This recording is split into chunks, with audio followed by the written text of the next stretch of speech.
look like that new license looks like the old one because it looks like you left it in your pants and did laundry a few times. Like that's the idea. But down to my face looks thinner. I look more. You look definitely more pale. JD Vancey. I have more saggy skin. You do look more JD Vancey. Jake is I don't need this in JD Vance comparisons. Can you just give me the real opinion? Can someone add a third side by side to JD Vance so we can try to find which one is Allie? I'd like to see that.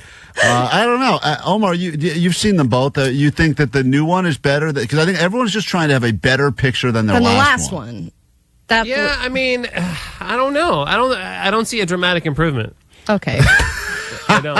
Well, Katie said these look exactly the same. I mean, so I have to. It's just like your hair is kind of parted in one, which I think kind of it's better for the shape of your head. Oh. The other one, I think your hair is all pulled back a little. That one's probably you a look little sad. bit. You look sadder in the second one for sure. Really? I thought I looked happier. No, but maybe I got my fake smile better. But that's also, keep in mind, that's the DMV effect. Because weren't you dicked around there for a while? Oh my God, yeah. It was the last thing, and I was like, I shouldn't do this. I should just leave. And then I was like, fine. It was like the very end. But I do think I have more eyebrows in this one. If the DMV really wanted to get some credit from the general public, because everyone, universally hates that place, they should just change a policy right now and say, starting now, you can bring your own picture. As long as it fits this perimeter, as long as you're not wearing a hat or sunglasses, or you can, because I think people would feel Or let's so get much not better. someone's mom to take it. Right. Yeah, there she is. There she is. The new and improved. The before and after.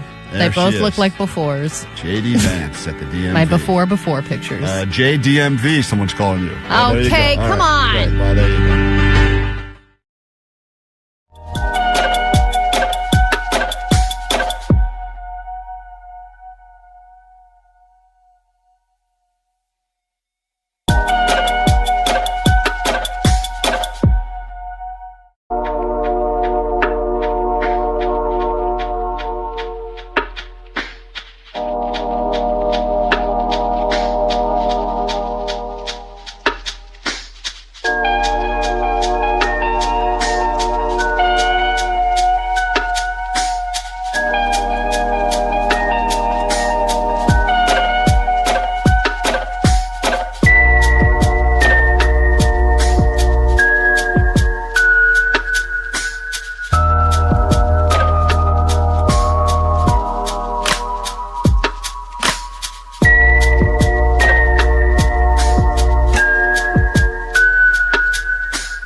Hey.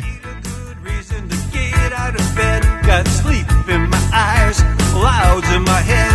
I need a shot of something to make my motor go. Yes, I do. So I turn on the Klein and Alley show. Give me some Klein and Alley show. Give me some Klein and Alley show.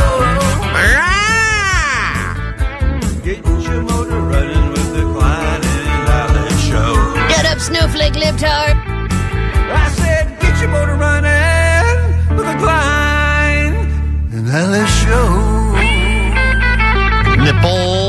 Nipple. Klein Alley Show. 106.7 KROQ FM in HD Pasadena, Los Angeles, Orange County.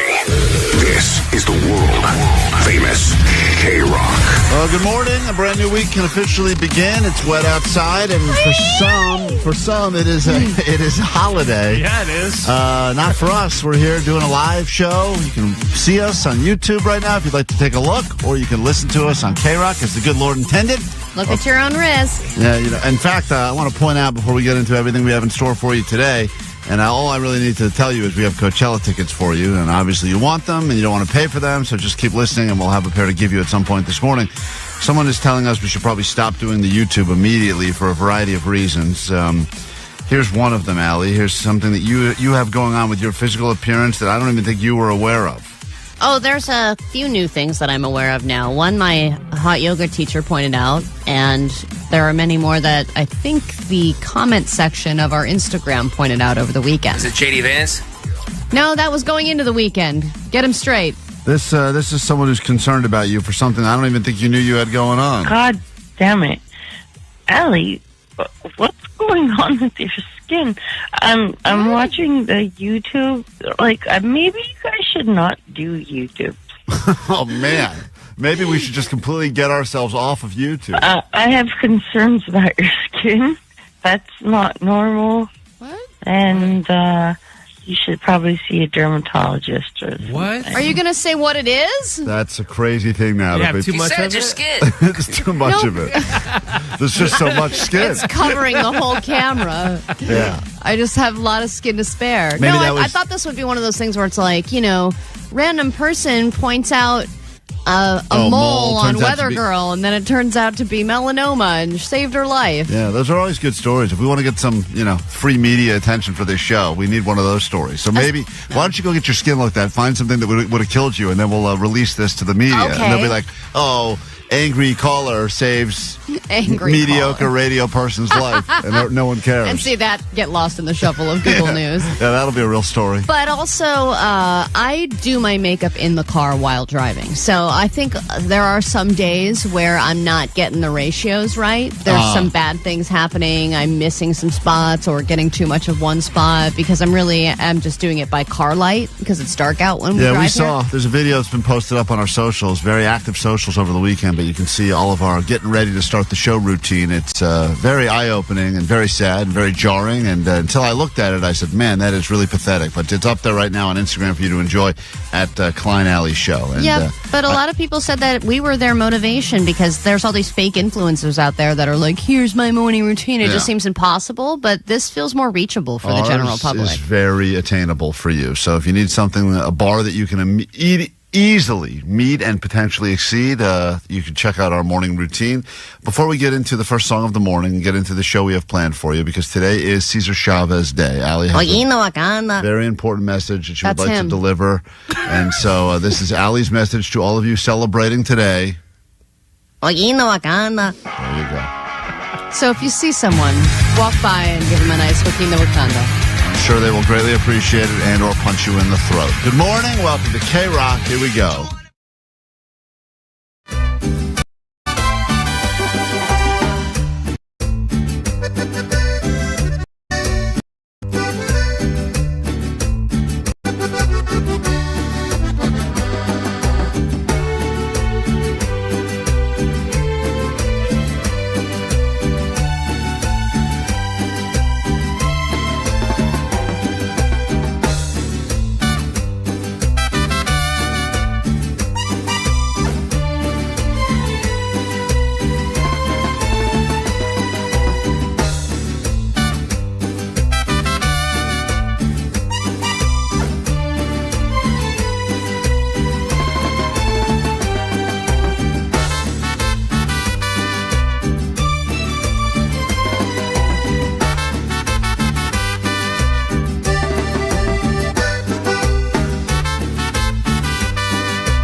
KROQ. We are Klein Alley Show, live interactive radio for you and yours. You can also check it out on YouTube as we are streaming there live right now. On the show today, just added to the schedule, Guess Allie's Skin Condition. That is a new game that we've just added.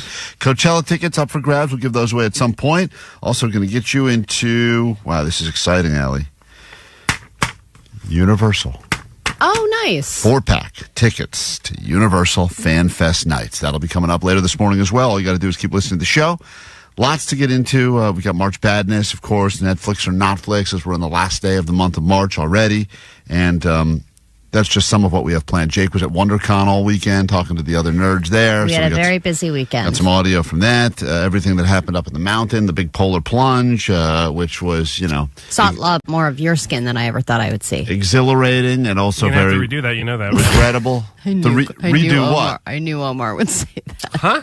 Redo what? You redo the plunge. You didn't. There's no Borat, no Merkin. I'll promise. We demand satisfaction. You didn't give me the Merkin. I said if you order the Merkin, get it to me. No. That's not on me. It's Vanessa's job to order all that stuff. You said you ordered it. What? On the air multiple times. I already ordered it. Multiple added to the times. cart. I ordered it. Hello? Man. Anyone going to back me up on this? No, I'm not going to back What you about up. the Merkin? Merkin is natural. I don't need a Merkin. That's on me. I have one at home I should have brought. Yeah, God, I can't win. I'm in the tiniest pair of underwear ever. I'm covered in oil. We'll Not get into tiny. Those are regular part of They're regular underwear. tiny underwear. Not tiny. I was covered in oil. He was covered in oil. Guys, I was there and He was? Yes, he was. Oh. He even went back to his car. I think he did 2 or 3 layers Kept of putting oil. on more And then he oil. was like, I feel like you can't see the oil, so I'm going to go back and put gonna more re-oil oil. up. And I was like, okay. It was so I cold was like, there. nobody cares. But it was funny because he putting on the wanted to oil. be a guy in oil. People kept smelling. They kept going, what is that coconut smell? It was me. I was covered in coconut. I was covered in all this oil. And I kept re-oiling myself. Yeah, it was weird because you were also wearing a bathrobe. So you just seemed like you were there for an orgy that no one else had shown up Well, for. it's not the first time. Why were you the only one wearing that towel? Or that I don't know. Everybody else was just like, whatever. Everyone else was in clothing. He was the only one who was in underwear. It was my first plunge and my last plunge, but people seem to really appreciate it. So I'm not at your little polar pussy plunge event or whatever it is. It's not what it was called. Thank you very much. I'm up here at the top of the mountain snowboarding, and I just heard a little girl scream. Was that Klein jumping into the lake? No, it was not. It was a little girl. It was not I'm me. not sure. Thank you. Sweet dibs. Thank you. Yo, hey Klein, what's going on, buddy? I was just wondering if you would like me to send up a search and rescue team to the Big Bear Lake region to look for your balls and shafts. No, that thank will you. definitely All right, your thank body you. Thank in you. that water. I really A appreciate rescue mission for balls and shafts. all the calls of where my penis and balls went. Cooler than a polar bear's anus up there, dude.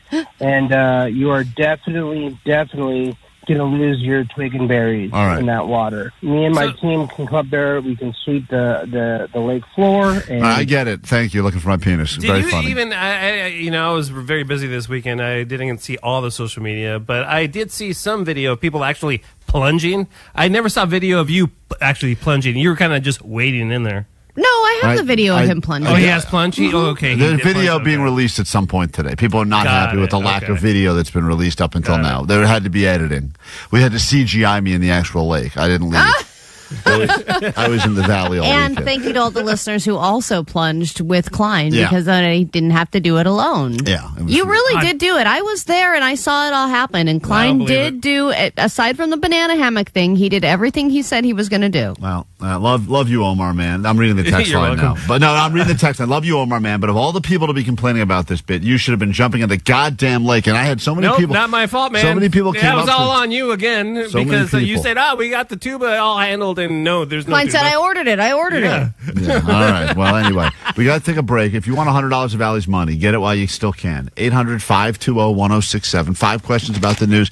It's a Monday. We were busy all weekend. We have no idea what's been going on in the world. You'll probably win this money right now. All you got to do is get on the phone and call 800-520-1067. Back with that, and then your Coachella tickets later this morning right here on KROQ. KROQ.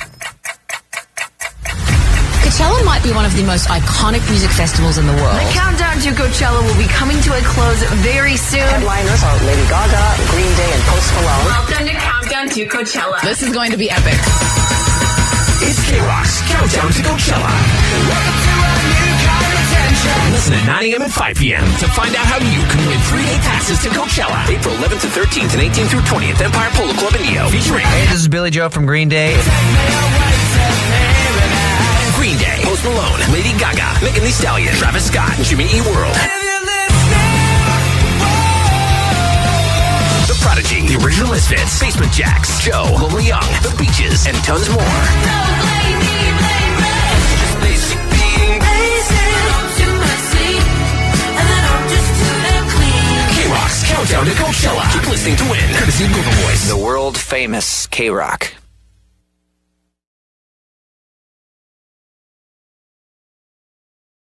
Postmaster Johnny has entered the studio now. You're going to see a lot of Postmaster Johnny today if you're watching on YouTube, because he'll be back in here in about an hour for Lie Day Friday, where we will get to the bottom of the dirty dishes that led to a whole kerfuffle here in the KROQ kitchen. So much so that every station was involved. Notes were sent. HR had to get involved. People's jobs were threatened. It was crazy, and I think it all began with one man named Johnny, but we'll figure it out officially when the lie detector man is in here. Right now, though, Johnny doesn't know. Chance for you to predict whether or not he'll know answers to very easy questions about money. Let's do it. Let's do it. Johnny doesn't know. Is this real? Oh, Johnny doesn't know. You can't use, like... Johnny doesn't know. Johnny doesn't know. Your groin? What did you say, groin? Johnny doesn't know. Like, if I do, like, a thrust shot right to the genitals, like, off the backboard. In fact, one of the questions that people have submitted they'd like us to ask Johnny when he's on the lie detector test later is, does he ever throw the answers in Johnny Doesn't Know to try to sound dumber than he actually is, or is he actually this big of a dummy? And Johnny would say, no cap on God. And we'd go, I don't know. No cap on God would be the answer. So we'll find out later on today. Are you nervous, Johnny, about some of the questions that will be asked to you when you're strapped into the lie detector test? No, not at all. I'm actually very excited for this. Do you remember when you talked about bumps on your dong when we were driving up to Big Bear? I do remember that. There's a question about that will be asked in the lie detector as well. Bumps on your dong. Damn. Yeah, so this lie detector test is going to go deep. It's going to go a lot deeper. Why didn't you ask me about the bumps on your dong? Well, you don't worry. You'll have another chance. Allie, you have bumps on your dong? That's you got a dong. I know bumps. I know All right. dong bumps. Let's get into these questions now. There are a lot of people on the phone that would love to win, courtesy of Johnny's brain. And we start with David on KROQ. Good morning, David. Yo, what up, Sweet Dibs? Sweet Dibs, you don't need to know the answers. You just have to predict whether or not Johnny will know the answers. Questions all about money, because we were talking about something in the back office and we realized Johnny doesn't know a lot about money. Doesn't know how money works, doesn't know really pretty much anything. So maybe he'll get these right and maybe he will not. Which famous person is on the $5 bill? Will Johnny know that, David? I think no. Going to go with no. All right, Johnny. It's a $5 bill. I know what you're saying. No one uses cash anymore. How would you even bother learning that? But which famous person is on the $5 bill? I remember this because growing up, I used to get this when the Tooth Fairy would leave me money. So it was Abraham Lincoln. Wow. Come on. $5 still? Yeah, $5 when I was a kid. That's All right. nice. Hold on Good Tooth one Fairy. second. He got that right, David. So I'm sorry. Johnny does know certain things. Wouldn't know that, but he does know certain things. Let's say hi to Lily. Lily's a child? Oh, good to know. You want to play with a child? Ooh, that was I don't know if I problematic want to question. answer that. Pull that clip. No, don't pull that clip. Tough. We'll get to Lily in a second. Let's say hi to Austin on line 6. Hey, Austin, welcome to Johnny Doesn't Know Money. You ready to go? Good morning, guys. Sweet Dibs. Johnny, as you know, we're in officially people doing their taxes now. You're going to hear a lot of talk about CPA. People need to get a CPA for taxes. What does CPA stand for? Will Johnny know this, yes or no? No. All right. Did you just forget that you have to do your taxes? Well, yeah, I forgot. I got to go take it to my uncle because he's the tax man, and I was just like, "Oh crap!" You just reminded me, and we're way past the month. You just reminded me that I have to get someone else to do this. Wait, Johnny, is he a CPA or he's just the tax man because he's your uncle? does taxes. He does taxes. So he's a CPA, probably. No. Oh boy. I don't know. All right. He's got a shop. That's all I know. Austin doesn't a shop. He's got a shop. Austin doesn't believe that you will know this. Based on what you just said, I also agree you will not know this. What do you think a CPA stands for? Cash person affiliate. Ooh. Cash person affiliate. California person affiliate. California person. So they can only happen and work in this state. Okay, cash person affiliate then. Okay, go back to that dumb answer. Yeah. All right. All right, Austin. Good job predicting Johnny would not know. That is absolutely incorrect. Let's go. What's the answer though? Certified public notary. No. Notary. That's an N. Sorry. Certified public authority. Accountant. There we go. Yes. You got there. Duh. You got there. Money. Yeah. Duh, money. Yeah. All right. Yeah. There you go. I think we only have time for one more, which is too bad. I will give Lily a shot, though, because I bet you she'll know this answer, whether or not Johnny will or not. Lily, welcome to Johnny Doesn't Know Money. You ready to go? Yeah. All right. Johnny, how much is 10,000 pennies? If you have 10,000 pennies, how much money do you have? Lily, will Johnny know this?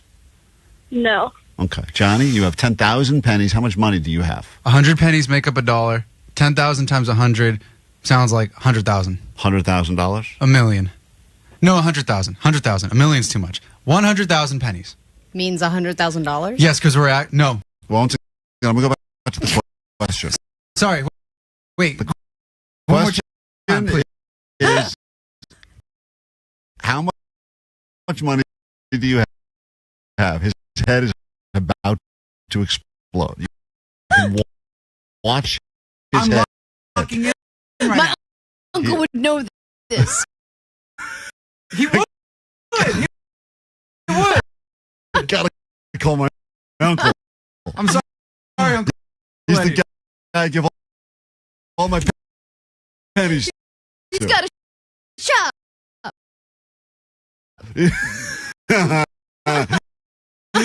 a California money man. Johnny, if you have 10,000 pennies, how much money do you have? Where we left off, you were at $100,000. I just want to go back to where we left off. Lily, don't say the answer, Lily, but do you know the answer? Yeah. Okay, you're 14. She Googled Johnny, it. she didn't Google it. Yeah, she Johnny, shouldn't you be at school now, Lily? What are you doing on our phone? I'm going to school. Oh, going to school. Yeah, you're learning what happens when you don't go to school right now. Johnny, you have 10,000 pennies handed to you. How much money do you have? So if we have 100,000 pennies, then all we got to do is just really It's not multiply. 100,000. He keeps saying 10,000. It's 10,000 effing pennies. Lily, you said Johnny will not know, correct? Yeah. Okay. 100,000, 100,000, 100,000, 100,000. $100,000? 10,000. Damn, why is this so tough? No, 100,000 pennies to make up $1. Or what did you say? Again, it's 10,000. Johnny, 100,000 pennies is $1? Yes, I know. This one's hurting. Can I have a pen and paper? Johnny, Sure. listen, you don't need a pen. To give him a pen and paper, I want to see what he draws here. Please, okay. Johnny, I'm going to start again at the beginning. Draw some pennies. Go ahead. Draw all 10,000 and then count. This is going to take a while, guys. Okay. let's Johnny, go. you have 10,000 pennies. How much Okay. money do you have? 10,000 pennies. 100 pennies make up $1. Uh-huh. Okay. I feel like we're just What moving next? the decimal. Wait. 1, 2, 3, 0, 0. You're adding zeros. Yes. Let's go $1 million. 1 million. You have $1 million. A million pennies. A million pennies to make up $100. No, What are that's you not saying? the question. 100,000. Wow, I might be. Wow. God, man. This is tough. Lily, do you want to tell I Johnny? don't know how you've always had more money than. Lily, do you want to tell Johnny the answer? She doesn't know. See, she's googling it right Lily, now. what's the answer? I don't actually know. See? What? Well, Thank you. It's $100. That's right. There you It's go. $100. Oh, I was close. 100, You were 100,000. not close. That's You the said same. $1 million at one point. Hold on, Lily, I got a hold little caught on. up. Lily, hold on 1 second. All right, Allie. Austin got his right. Lily got hers right. I don't even know if Lily's old enough to win things from us. Yeah, let's go with Austin. But it doesn't matter anyway, because Austin, you were selected. You'll be going tonight if you want to Rise Against and Papa Roach. Excuse me. Whoa. Pop, remix. Or if you want, we leave Ricky Gervais at the Hollywood Bowl. Choice is yours. Yeah, let's go tonight. All right, cool. You're going to the Forum tonight. Enjoy that show. Johnny? That was tough, man. God bless you. Thank We'll God. be Johnny. He'll be back in the studio next hour for the lie detector test. You can rest your brain. I'm going to ask him again when he's back in here in an hour. for the lie Stop. detector. Don't Okay, do it. stop. I can't do it again. Yeah. I'm going to ask him again if, and I No. think that lie detector machine could explode.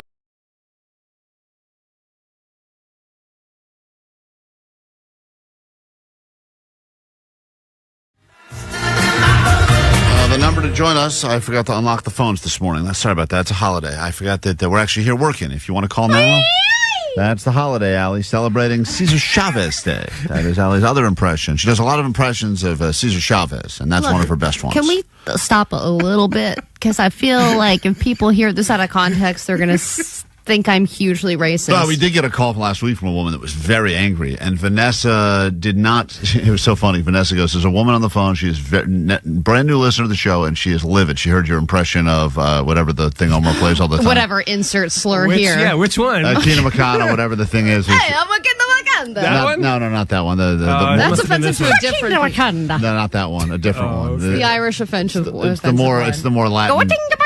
No, not that one either. That was. I think someone called about that one though. Someone has called about that. It was you were playing the one of her doing her in the Mexican version of a.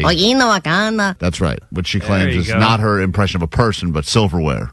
Anyway, regardless, I think that our argument is falling apart. A woman called very upset about that. Understandably, very upset. New listener, that's offensive. How dare this white woman make fun of us? And then poor Vanessa has to defend me somehow. But Vanessa's defense of Allie was so wrong. She goes, "Well, she has a good heart," which was not really what happened at all. It was. I mean, it's a terrible defense. But for her to say, there's a guy on the show named Omar, and the guy on the show takes all of the things we've said and then repurposes them to make us sound like terrible people. Which sounds like a lie. So just say she has a good heart. She has a good heart. And that didn't help, did it, Vanessa? No, she hung up even angrier, I think. I believe the woman got even madder. Was she more Then angry? we sent Johnny to talk to her. We try our best. I don't know. It's a really bad system we got going on. What? I don't know. Sounds like you tried your best. I think when someone is mad, you can't really change their mind. Yeah, no, you're right. When they're mad, they're Monday mad. Vibes Vanessa just gives up, huh? Yeah. Monday Vibes Vanessa is not as much fun. Our best. I don't know. I don't know. Monday Vanessa and Friday Vanessa are two very totally different people. If you, it's like she hates her job. If you would like to join us now, win $100 of Allie's money, and I think I hope if you are broke, I'm a handicap. Thank you. God damn it.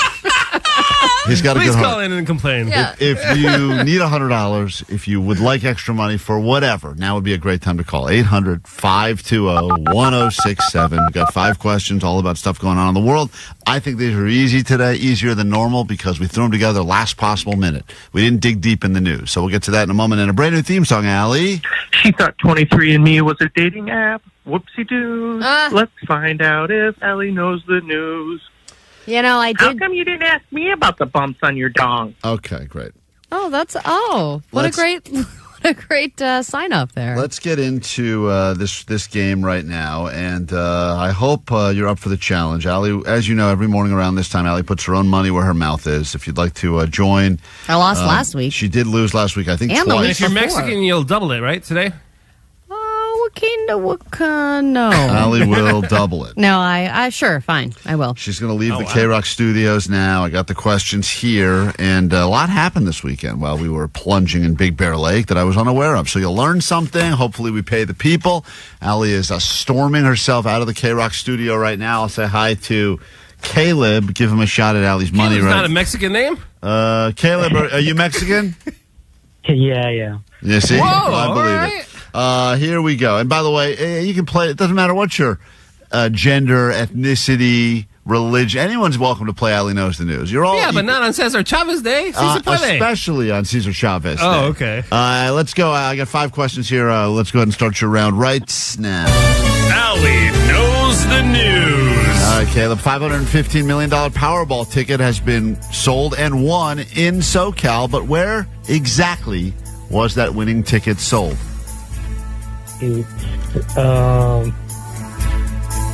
Pasadena. Question number 2. A baby brand has just released a new ice cream that is making the news because of its unique flavor. What is the flavor of the ice cream that is apparently going to be released shortly? Flavor of ice cream that's making the news from a baby brand. Oh, breast milk. Question 3. This comedian was arrested after a traffic stop for drug charges in Southern California on Friday, I believe. Which comedian was arrested? I just saw this. Paul Rodriguez? Question 4. Name one team that is currently in the NCAA Men's Final Four. Men's Final Four? Auburn? And finally, we will end it with this. Today is a holiday, and schools are closed, at least in the LAUSD, to celebrate who? Caesar Chavez? All right. don't know. Didn't seem as confident as you should have been, considering we mentioned He it was shaky the entire time. that whole wasn't time. he? Lot That's of, crazy. not a lot of confidence there, but Caleb, let's go ahead and score it together. Allie's re-entering the KROQ studios right now. Let's see how you do, and if we pay the people, here we go. Allie, question number 1. Yeah. $515 million Powerball ticket has been sold and won right here in Southern California. But more specifically, where was that ticket sold? That would be a 7-Eleven in Anaheim. That is, where all good things happen. He guessed a Pasadena location, but the answer is 7-Eleven in Anaheim. So easy. We all could have done it. Jake was there this weekend. What a bunch of suckers Not we are. winning the lottery. Jake, the opposite. Allie gets the point, goes up 1-0. Go to question number 2. A baby brand has just announced they'll be releasing an ice cream flavor that is making the news. What is the flavor of the ice cream that is now making the news? Is it baby food flavored? Oh, good guess. That is incorrect. What's a baby food flavor? I don't know. I just thought I could get away with it. Just a generic breast flavor? milk, breast milk. Too late, but that is the correct answer. And Caleb guessed breast milk, and that is the flavor of ice cream. And it'll probably be the next thing we taste in here for the high voltage food review. It's pretty sweet. Have you guys ever had it? Breast milk ice cream. Mine was sour. Oh, really? Yeah, Allie's- there's something wrong with mine. Allie's was expired, but she drank it She's a anyway. witch. Yeah. All right, we go to question number 3, and it's now tied up 1-1. Good job, Caleb, getting on the board. Question 3. This comedian arrested in Burbank after a traffic stop, which I think also resulted in him having drug charges brought against him. Which comedian was this? I can't remember his name, so I'll just say Brad Williams. God, that'd be great. Unfortunately, that is not the case. Guess who got it right? Caleb did. Oh, he said no. Paul Rodriguez, which is the answer. Allie, do your impression of Paul Rodriguez. No. You do. It's Well, killer. you know, Wakanda. Oh, God, it's like I'm there. You got to make him sound more drunk. That's right. We go to question number 4 now, and Allie is down by 1. Wow, what about you paying the people on a Monday? That'd be so great. Allie, there's 4 teams left in the NCAA March Madness Final Four. Name one of those teams that is left. I think Florida. Okay, all of the number 1 seeds have remained. Anyone who tried to get fancy with their filling out their brackets and picking upsets and Cinderella stories, you're all kicking yourself now. Auburn is still there. Duke is still there. Florida is still there as well. So he got a point on that because he said Auburn. So now we go to this final question. Allie's down By the way, 1. I said breast milk. Yeah, first you said baby Nah, food. nah. You said baby food. First answer You only. quiet. Caleb's right. We all heard it. Nah. Final question, Al. You need this one, and you hope he gets it wrong. Today's a holiday to celebrate which person? Cesar Chavez. All right. Well, you got it I right. win. And guess what? He got it right as well. Let's So, go.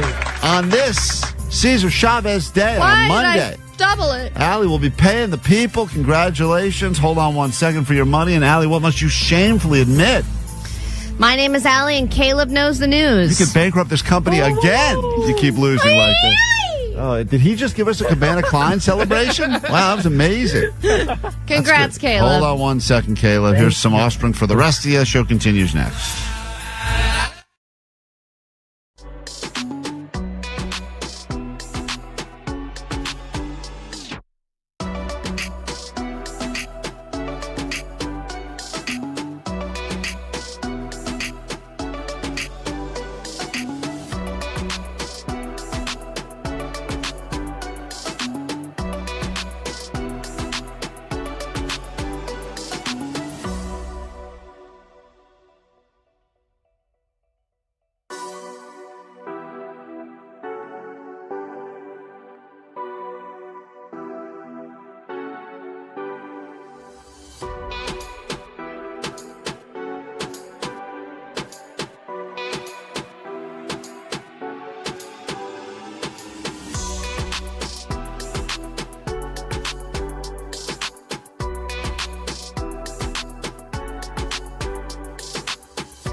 Klein Alley Show. If you need us, the phones are open. The text line is open. The number is 800-520-1067. 2 words that you will need to hear over and over again because we will smash you over the face with these words until you listen to every minute of our show. Coachella tickets, we'll have them for you all week long. Last minute, Coachella is finally here and we get you in. You got Green Day and, 1,000 other bands that will be taken to the desert, so we get you in as well. Allie, this guy has been laughing all weekend because of something that happened on our show, and something that I would argue is even more offensive than all of the sound clips that Omar's been playing. Listen to this. I'm really listening to the podcast, and Allie says to Blind Charlie, you're the hero of the week. Look at you. What an idiot. I have the clip. Blind Charlie was the hero of the week, and you told him to take a look at himself, even though he can't do it. And, well, here's the moment that happened. Here we go. Yeah, but I said if they got it to 2,500, I would match 2,500. So that's what I did. Oh, my God. Blind Charlie, you are our savior. You're the hero of the week. Look at you. Well, I don't. I can't do that. Okay, all right. Guys, to be fair, he can look at himself. He just can't see himself. No, I mean, that is his reaction to that is so funny because the choice... Blind Charlie, you are our savior. You're the hero of the week. Look at you. Well, I don't. It's for a good cause. When you don't know what to say, you just say it's for a good cause. Well, that guy's had a great weekend, courtesy of you. So, yeah, Blind Charlie is responsible for the next part of the punishment. I did that on purpose. It was just a joke. Right, I'm sure. Phase 3 of the punishment. 4 days till nip. Great. Wonderful. I'm glad that Omar has made it his mission to do these countdowns. Still cold from being in that lake at Big Bear over the weekend, and already now I got to think about. Be better. You're all numbed up already. Yeah, well, someone did make the point that it would have been a lot smarter for me to just pierce my nipples the second I got out of the lake because that would have been the smartest. You would have been all iced up. Yeah, and I should have listened to this person. Hey guys, Sweet did it. Klein, I know a nipple ring is gonna hurt, man, but just take it out. Just get the piercing. You technically got your nipple pierced, and then just take it out. Oh, hold on. That's not the right call. That's another. There's so many calls here. Yeah, but you can't take it out right away because you're going to get swollen really quickly, and taking it out will be more painful than you realize. If you just wait a few days, taking it out will be much better experience for you. Let me see here. There's so many. There's like 19 calls that are all labeled thoughts about Klein's nipple, which I never thought there would be that many people that care this much about me having to get my nipple pierced. And yeah, you getting it pierced right after the cold plunge would have been a great finish, but would have been. What I didn't realize is that once you get out of that cold plunge, and the water was cold, it was 37 degrees, so it was just a few degrees over freezing. Very cold. They have a little gazebo with a bunch of hot tubs in it. Yep. And so you're able to be like, oh, I'm so cold, I'm out of the cold plunge. And then you get right in a hot tub and you cancel out the whole experience right there. So you were fine. I knew you'd come down here and downplay the whole thing. And I tried to convince Allie to get in the lake, too. I'm like, you're already here. Might as well jump in the lake. She goes, absolutely not. I don't want you to bring it up again. I didn't bring a change of clothes on purpose for this exact reason. So stop you it. weren't the only one. Everybody was telling me to jump in. And I was like, absolutely not. How long did Klein stay in? I was in. He stayed in for a while. I was in. They kind of have to. They have to move you along. Yeah, I'll go into the specifics of it later today. But I mean, the reality is, I was in as long as they can't let the next group come in until your group is out. And so it was like I felt guilty because everyone's waiting. We were the second group to go in, so there was a lot of people still waiting to jump. Klein, I got a good idea to help you through the pierced nips and the polar plunge. What you should do is do the polar plunge, and then as soon as you get out of the water, then have those nips pierced. So no anesthesia needed, no nothing. They'll be nice and cold for you. Wow, I didn't hear this. Just a thought, maybe that'll make it easier for you and everybody there. Talk to you later. Yeah, I should have had someone standing by with a needle when I got out of the lake. Thank you. Why didn't we do that? Now we have to do it all over again. All these people that have never called the show before, never called the Go Line before, feel... all of a sudden now, I want to give some advice on how to best pierce Klein's nipple. Like, that's activated people now? Yeah. Well, why don't you join in on anything else we're talking about on the show? They want to enhance the experience. Of course they're going to pipe up. Well, we should listen to controversy about that already, so we'll get to that. We have lots going on today on the show. As we mentioned, coming up a little bit later, we'll get you to Coachella. Quick break. We'll find out what's actually going on in the world with Allie. She just paid the people a moment ago because she doesn't know the news, but she'll prove that she does when we come back with your ADD news. And then we get into a brand new hour of the show and perhaps the greatest hour of your life, and that is all next. Klein, Alley Show. KROQ. K-Rock. Hey, it's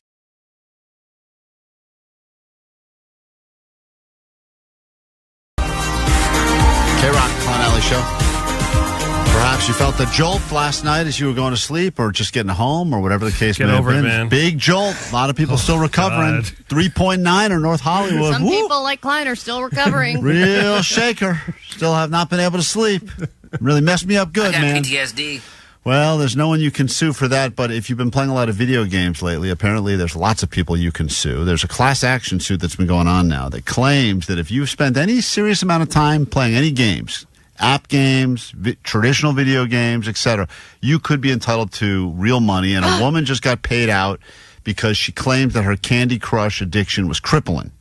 Well, there's endless levels. Endless. I'm at level 1069, I believe. Yeah, and you're nowhere near the end. And if you ever get to the end, they'll just make more levels. Yes, because it's very easy to just make more levels. She finally ended up getting paid close to $250,000 because they agreed that she was right. And the way that the video game manufacturers operate now is that they are supposedly, this is according to the class action lawsuit that's going on right now. Man, she could probably buy so many Crush combos with that $250,000. She sure could. They are embedding, quote, addictive psychological features into popular games like Minecraft, GTA 5, Fortnite. This is purportedly done to hook players, compelling them to spend excessive time and money on gaming.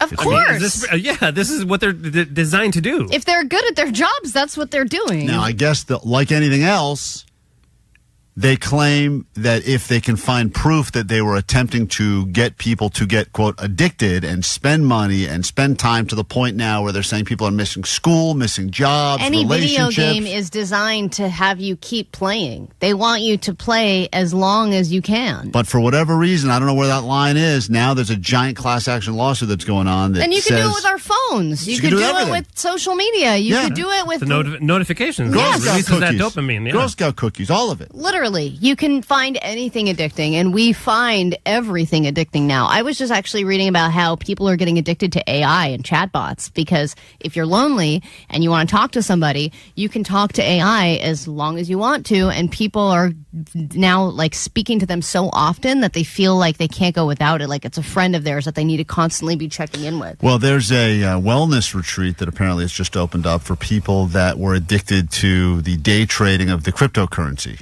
Well, that's just like gambling. Overpowering and all the emotions, the highs, the lows, that they said, this is overtaking my entire life. I've gone completely broke. I decided to go all in on Fartcoin, and it bankrupted my family, and now I got to check into a rehab to deal with this. But are we becoming more addicted? You think as a society now we are just getting addicted easier to things? Yeah, absolutely. And I think the internet is to blame, but I also think that they know, like, we are consumers. That's what we do. We consume content. We consume new products, everything. Right. We're like termites. Yes, exactly. We consume everything in our path. And whether you are somebody who's addicted to gambling, whether it's, online or in person, somebody like me would be finding an addiction in places like Temu and deal hunting and things like that, where I look at my Temu app and there's a spinning wheel going spin, spin, spin. You can win 100% off these 10 items. And I'm like, and it's all programmed to trigger that same part of your brain that wants more, more, more. What's the next thing? What's the next rush? But I don't believe all addictions are respected the same. Because if you were to meet someone and they're like, oh man, I was crazy addicted to heroin for a while and now I'm on the recovery. People are like, hey man, props, good work, man. That's not easy to kick heroin. But if someone else is like, a Fartcoin guy? I'm addicted to Fartcoin. I've been playing the meme. Like, it was like, dude, you're not addicted to anything. Like, get the F out of here. Well, I think having an embarrassing addiction is tough. Like, yes, if you have something traditional, that's, you have your own things that you've done to get drugs or alcohol or whatever. You have those stories and you have a shame attached to that, etc. But there's a different shame attached when you say, I spent 7 hours last night on online bingo. 909 says, Allie, not to rub it in, but I'm on level 9,345 on Candy Crush. You got a long way to go. No, yeah, I was doing it like every single day. And then I actually got mugged because I was walking down the street at night on Candy Crush, and because I couldn't stop playing, and I had like a 5-minute walk ahead of me, and because I was looking down at my phone and not paying attention, I got mugged, and then my phone got stolen, and then I had to start my Candy Crush streak all over again. My levels. I know all the candies that I popped. Probably crushing right now. Yeah, I wonder is there something that you are currently addicted to? Like defend your addiction. Like for instance, you're into it. You know, it's probably gotten to that point of. I think that. Even buying stuff on Amazon has become a weird addiction for certain people. They just kind of can't get through the day without looking and getting, especially if you're constantly getting the updates of what's arriving. And it's very easy now for us to fall into the trap. I'm curious. We'll share with you ours. Love to hear yours. You can text, you can call 800-520-1067. Klein, Alley, Show! Mornings on KROQ. 106.7 KROQ. Klein Alley Show. Thank you to everyone on the text line that said that our show has become their most unhealthy addiction, and now I feel like I must listen, and when I'm not listening, I'm missing out on stuff, so much so that I listen to the podcast afterwards, and I'm getting the shakes. So thank you for that. Greatly appreciate you. Talking addictions now. Apparently a giant class action suit is underway for anyone who feels like they've been addicted to video games or apps because they're designed to get you hooked and keep you there forever, and that's not okay. People addicted now these days to cryptocurrencies. My addiction is old school. It's gambling. That's the thing. When I get around a casino and I start hearing those noises. But you gamble every day? I could gamble every day. Yeah. Well, I'm sure you could, but do you? Not every day, but that's just because I'm a little tapped right now. But if I got a little bit more in the reserves, I could see myself gambling every And how day. far in the hole have you been before? Well, there's a listener to this show that called in to bet me $100 on that Tyson fight. Do you remember that? Mm-hmm. And I bet him on I thought Tyson was going to win. And I owed him $100, and then I was going to pay him on the side because I pay all my debts. And then he wrote to me, "You want to double?" Said with confidence. Want to double or nothing? Because I pay all my debts. He goes, "You want to double or nothing?" And I go, "Sure, let's double or nothing." Went up to 2. I was down 2. Then I was down 4. Then I was down 8. And I think I currently owe him over $1,000. Yeah, but you've owed more than that. Oh yeah, I mean that's why I moved to the West Coast. I owed a bookie a ton of money on the East Coast. How much money? North of 20. Wow. Yeah, north of 20. And then you ran away from that? But I was up for a period before then. And Did you explain that to him? He'll probably understand. He's in jail now for another 4 years, and then I'll have to deal with that. But for the time being. Oh, my God. What if you were the first person he found? He may. Jeremiah on KROQ. Good morning. Good morning. What is your addiction? I've been addicted to World of Warcraft since 2004, and I've lost a marriage over it, lost 3 or 4 jobs over it. Wow, that's a real deal addiction. This guy's up for that class action lawsuit money right there. So, how long have you been playing? Since 2004, since it came out. So, you've been playing for 20 plus years, and you still find it that interesting? It's ever changing, and then they re-released all the original content. So when everybody started complaining that the new stuff's getting boring, they're not creating new things, they re-released the old stuff that we had all the nostalgia for, and everybody went back to that. When your wife, they're making small changes. When your wife said to you at some point, "It's me or World of Warcraft," you clearly made your choice, huh? Yeah, I did. Yeah. Did she give you a chance to save the marriage and say "Look, I'll stay with you, but you got to give up this World of Warcraft"? And you're like, "Sorry, you don't have new levels every week like this does." No, there was no chance. It was just, hey, I'm not getting enough attention. This other person gives me attention that I so need and desire. So she kind of fell in love with someone else because all my attention was either a work if I was working, and then come home and 12 hours a day World of Warcraft. And what jobs did you lose? Oh, man, I've been a general manager of, a bowling alley, a general manager of, at the time, a Subway up in Washington. Oh, cushy gig. Full circle. Yeah. Yeah. Well, where are you at now? Where are you at now in your addiction? Pretty deep still?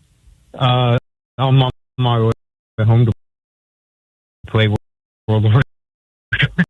Oh, man. You are deep. Yeah, but you have a job now, right?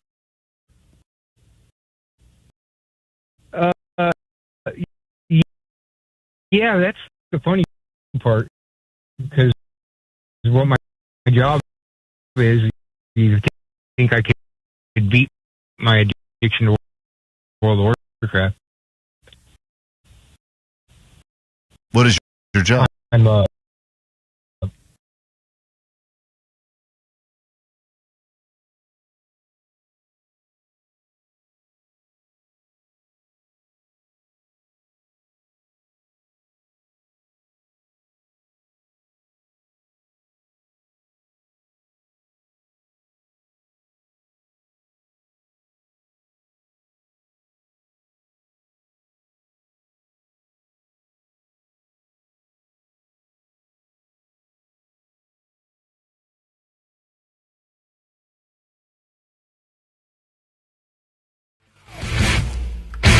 We got Coachella tickets for you at some point this morning. Be ready to call and win those tickets when you least expect it. Just when you're thinking, I'm going to turn off the radio now. I finally got to my job. I didn't realize today's a holiday. I didn't have to be at my job. Well, regardless, just keep listening to us all morning, all week long for your chance to get into Coachella. You'll see a lot of KROQ bands there. Green Day, obviously, headlining on Saturday, but you got the original Misfits there, Jimmy Eat World, and the Beaches, Lola Young playing a lot of Messy on KROQ, Prodigy. So get yourself into Coachella, win the tickets from us, and that'll be happening at some point this morning. Right now, though, your news. Grab your Adderall. It's time for ADD News. If you're listening to this, you're probably a loser. Don't worry, so are we. We did not win the $515 million jackpot, but the winning ticket was sold to someone at a 7-Eleven in Anaheim. Now, obviously, that person has not come forward yet to claim their ticket, but if you were at a 7-Eleven located at 763 North Euclid Street in Anaheim, you should probably... Jake was in Anaheim. I know. No, it's so close. You would I never... was in Anaheim last week for Disney, and I stopped at a No one 7-Eleven. They do care, Jake, because you were in Anaheim after that ticket had already sold. Jake wouldn't have even gotten the ticket. Jake was there after. How many? I was also at a liquor store. Stories take place after Powerball. Well, Jake's the answer is liquor store a lot. 7-Eleven, rare. Because 7-Eleven is one of those places where you don't assume anyone really wins from. Because usually it's always the one-off liquor stores. That's what you think. And well, then all of a I would sudden, think that people would go for dingy off-brand liquor stores That's to what I buy do. their lottery Right. tickets rather than just a regular. But somebody had a big win across the street from here, I know, right at Ralph's, not that I long know. ago. So frustrating. So you never know. It could be anybody. But The amount of places I've been in that have had big winners is truly surprising. Remember, there was the one at that gas station in Encino where, Yes. they had two sold winning tickets Now- at a 76 in Encino. That was my go-to pump. That was my go-to station. it's getting frustrating now because so many people, like a high number of people, have won in Southern California. I know. And now it's starting to feel like God is mocking us. Yes. Oh my gosh, you loser! Don't rub it in. Don't Because I rub it think to in. myself, when somebody wins Powerball, you're like, well, there probably Right. won't be another LA winner or Southern California or even a California winner for a long time because it used to always be some random person in a flyover Right. state. God, nothing made me happier than when they'd be like, and the winner is some guy in Nebraska. I'm like, great. The guy lives in Nebraska. Let him have this. That's what I know. always thought to myself. But now it's all these people that are living 10 minutes from us, 5 minutes from us, We're places like, well, we go. Anaheim, you're right by Disneyland. That's God. already winning. So frustrating. So annoying. All right, March Maybe Madness. the person listens to the show. There was a lottery winner. The guy that won all the money. Listen, supposedly some news story came out said the only reason he bought the tickets because he heard us talk about it on KROQ. Remember, there was a big lottery. Stopped and bought the ticket. Ended up winning. Did we get our kickback? No, we did not. No kickback. Did that happen? Yeah, you remember that article that went out? I saw it all over the place. Guy listening to KROQ in the morning. They mentioned that there was a big Powerball, so I stopped and bought a ticket. Guy ended up winning this stupid thing. We got nothing.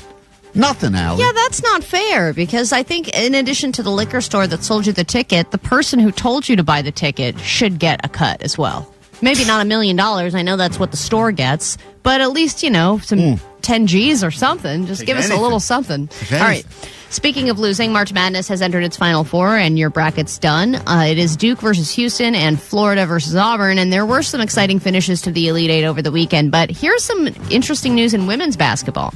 Pass. No. Oh, I'm That's sorry. what they do. Go ahead. I'm sick of you making fun of I wasn't making women's fun of sports. anything. I said pass, as in pass the ball. Yeah, right. Okay. Well, she's worth more than you. Women don't count. Women don't count. What she said. Caitlin Clark. I'm sick of you making fun of women's sports, to be honest. I got it from you, Dad. Caitlin Clark now holds the record for most expensive card for a female athlete, and that includes Serena Williams, who had set the previous record, and her athlete card was worth $266,400. So Clark, her Panini Prism Signatures gold vinyl rookie card sold. Panini, it's named after a sandwich? I know. That is I don't know sexist. God damn it. Make me a panini, Caitlin. Sold for a record $366,000, and it's the most expensive sports card for a female athlete in history. It's great. All right, and then finally, I know that it's great. I know. You can pretend to be interested. I am. Anytime you're talking about a sports card worth money, I think it's fascinating. She's like responsible for single-handedly bringing back interest in the WNBA. I think she's the most significant athlete. I'm not saying this to be, woke or whatever. I think she's the most significant athlete in the last 5 years. As far as great. All right. Next. Well, do you think I thought she was a little bit overrated. Like once she entered the WNBA, she wasn't doing so hot. Well, it was her first season, so yeah, just she the first had, season, and I think okay. she did set some records for like assists and stuff like that. Don't quote okay. me, but I think she at the beginning, did have a little bit of a rough start, but I think she did pretty good for her first year in the WNBA. She was cold, Omar, because the thermostat was not right in the arena. Exactly. Yeah, women should not be coaching because they are less physically strong and unable to judge what athletes should be doing. Does that make you feel better to find those sound clips? Yes. Yes, it does. And then finally, terror in the skies continues. I know that there are a lot of bad stories out there about the airlines. I just want to let you know that everyone is okay in this situation, but it is a flight problem that I have never heard of before because that is the trend these days. A United Airlines flight from Houston hit a kite while going in for a landing at Reagan National Airport. Audio on live ATC captured the moments. Air traffic controllers warned pilots about the kites. Use caution for a kite somewhere short final around 800 feet. United 654, do you recall any of those, the details about the kite, whether it was over the park, how high was it? This was a big issue, and I'm wondering how high up the kite was. Obviously the person... It says 800 feet. No, I think it was 800 feet in front of that. Like, I don't know if that's the elevation necessarily. Like, it could be 800 feet in front of them, getting towards them. You don't know in which direction. 800 feet in front of a plane, it's like half a second. Okay. So why would they tell you that? By the time they ended up telling you, you'd be past it. Did you realize that Jake would be so passionate about kite height? Jesus Christ, I'm so sick of your stupid... Have you ever flown a plane? You don't effing know. You claim you know everything. You think a plane goes to get 800 feet? So you think that at this plane was 800 feet in the air? Allie, you're very irritable today. You're having issues with all of the things. The jokes. I'm not having. I was just supporting you an hour ago. You got upset about the Caitlin Clark joke. Then you got upset about Jake and his kite knowledge. He doesn't have kite knowledge. That's my problem. If anyone on the show has kite knowledge, it's definitely Jake the nerd. Jake, You say 800 feet. That distance doesn't make any sense. I'm just saying, you don't know if that means the kite was at exactly 800 feet in the air, and so was the plane? Well, eventually the plane gets to 800 feet when it's trying to People land, yes. watched the plane hit the kite. The kite then fell to the ground. That's the saddest exciting. part. All right, well, on that uplifting note, let's get into a brand new hour of the show. Where is the stupid intro? It just deleted. What the hell? I don't know. Here, have a woman do it. Well, let's go. Allie's going to fix this. Hold on 1 second. It's a holiday today. I don't even think we should be here, to be honest. But we're here because, Omar, you're going to have to reload Where'd that. you put that? It's gone. I don't know. It just disappeared. I clicked on it to start the new hour, and then it just went away. If you want to load it back in. If not, we'll just sit in this hour for a little bit longer. At this point, what's it matter, you know? Later, photos taken after airport officers went and Allie will play more of the confiscated kite a story. kite. Flying kites in that park, by the way, is not allowed, according to law enforcement, though airport officials say the kite was returned to its owners and no charges were filed. Wow, that's incredible. There's more. All right, let's get to the brand new hour of the show. It starts right now. Klein Alley Show. 106.7 KROQ FM in HD Pasadena, Los Angeles, Orange County. This is the world famous KROQ. All right, here we go. A brand new hour of the show can officially begin. It's just after 7 o'clock on a Monday morning. Thank you for everyone who made it up to Big Bear to either jump in the lake or mock us. There's a pilot on the phone right now that would like to jump in on this kite conversation. Mike, are you a real pilot or like one of those hobbyists? I'm a real pilot. Okay, commercial airline pilot? Yes. All right, go ahead. The airwaves are all yours. Go ahead. This actually pains me to say, but Jake's right. It's 800 feet up off the ground. You'd be past 800 feet laterally in half a second, like you said. All right. Well, there you go. Are you Captain? Are you telling Allie to get back in the kitchen? Back, not kitchen. Sit back of the plane. All right, hold on, Mike. Thank you for calling. Appreciate you. That's a real pilot right there, saying that Jake is right. And see, but you know what? I trust a pilot calling in and saying, "Hey, I am a pilot, and I know," rather than Jake, nerdhole resident number 1, who's just like, "I know everything about everything. You're wrong." Well, it's not that I knew everything. I heard the guy say 800 feet. You know what's amazing is that the funny thing about Jake, though, is that whenever, because he is wrong sometimes, he never admits it, but whenever he's right, and then he gets confirmation from a, quote, expert, like in this particular case, a pilot, his power grows to such a frustrating level, because now Jake, all he knows now is that I was right again, and a pilot has backed me up. Yeah, but fighting with him is so frustrating. Right, because of course. even if... right. No, because, oh my God, I want to punch you in your stupid face. Our argument about the Grand Canyon last week was just infuriating. Oh, that was great. That was great. Because Allie thought the canyons are full. I didn't say the canyon was full. I said that canyons are created because there's water there, and then eventually the water That's not what you drains. said. All right, let's all calm down. Oh my we have God, a big I hate hour. him We have so a big much. hour to get to. When are you getting shot in the butt? Today, Jake takes his It's not in first. the butt, it's in the stomach. His first weight loss shot is today. Well, I'm going to shoot you in the butt. We got this hour on the show. Little Netflix or Netflix action. Prizes up for grabs, including 4 tickets to Universal Fan Fest nights. That's going to be amazing. We'll tell you about that, get you into that. Were you ever cheated on, and did you take the person back? And how did that work out for you? Regret it, or are you guys happy now? There's been all sorts of stories in the news recently about unique, futuristic ways that people are being cheated on. Some of them are actually kind of genius, even though the people are evil for doing it. The ways they're doing it are incredible. Well, and somebody high-profile cheating scandal like Dave Grohl, his wife just said he's taking him back. Yep. So did you take him back, and was it worth it? So we'll get to that later this hour as well. Cautionary tale. Then we got some March Madness to get to this morning, and some Coachella tickets, and lots of reasons to get involved in the show. We'll give a full recap of everything that happened up at the lake. Some audio, too. And then we'll talk about the upcoming nipple piercing, because apparently we can't enjoy our lives for more than 5 minutes before we have to sabotage each other. Seems to be a theme around here. If you need us, 800-520-1067. We are Klein Alley Show, fighting with each other to make your morning commute a little bit more bearable. There's a theme.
Klein Alley Show. Coachella tickets coming up later this morning. We are here if you need us. 800-520-1067. Something happened to me at a Costco that I thought would never happen at all. In all the years that I've gone, and I haven't gone as much as you, to be fair. Klein. Good or bad? Good or bad? Bad. Oh, really? Bad. Yes, something that I know that it happens. It must happen, but it's never happened to me, and it's never happened in any Costco I've ever been to in any experience. I bet I know. What is it? There's only one bad thing that can ever happen there at all.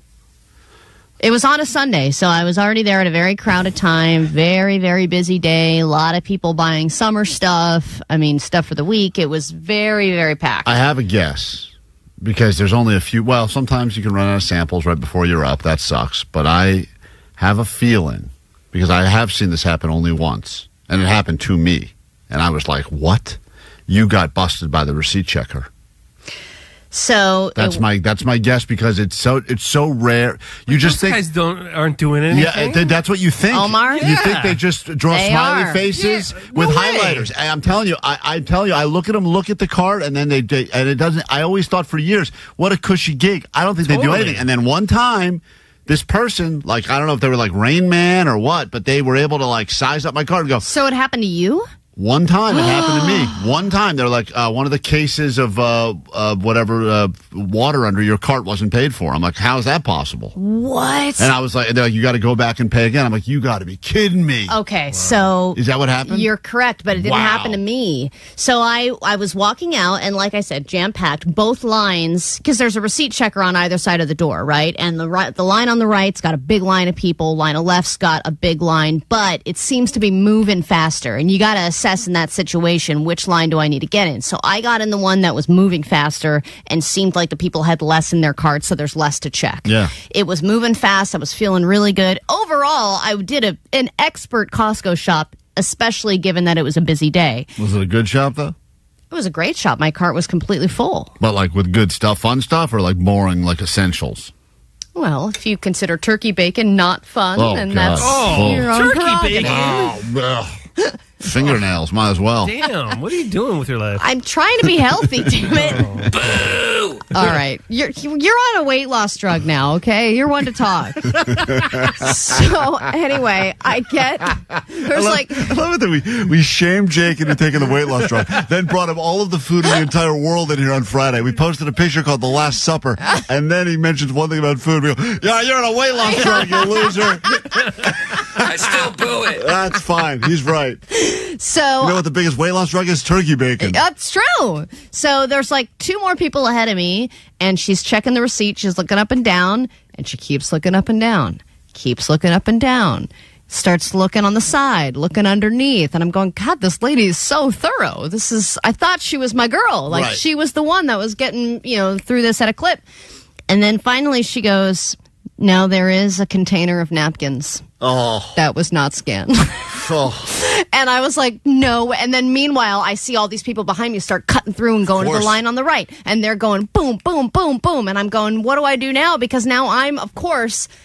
I'm stuck behind the one person. Yeah, you can't cut over. I can't. And that's what I eventually did. And I said I got hate you. Yes. They go wait in line, bitch. Yeah, but I did wait in line. I waited in the wrong line. Yeah, Wait, you cut in front of everybody on the other line?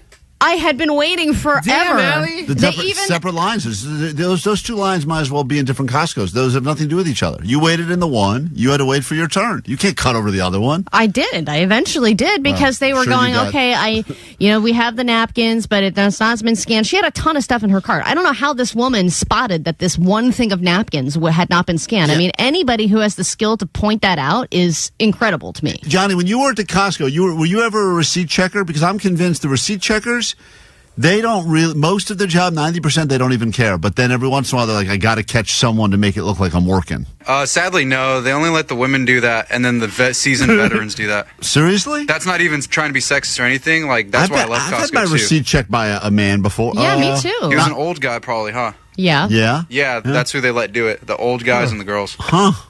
didn't realize So it's like Titanic rules? That's so weird. I'm dead ass. That's literally why I left, because I was so mad that they were so sexist. They put them right by the exit. The first one's out, right? Get on the boat out. So I decided not to completely cut over, but I basically just went to the non-line in the middle. Oh, just kind of carved out? Yeah, I carved out a space in the middle, and then I just handed my receipt over to the old man. You know what? And he scanned it. He checked it right away and let me go. But the person behind me, I could tell was pissed that I did that. We had your friend on last week that had just joined Costco for the first time ever, got a membership, and has never been before. We were giving her hacks. Here's a great hack. I'll give this one out as well. Bring your own highlighter with you.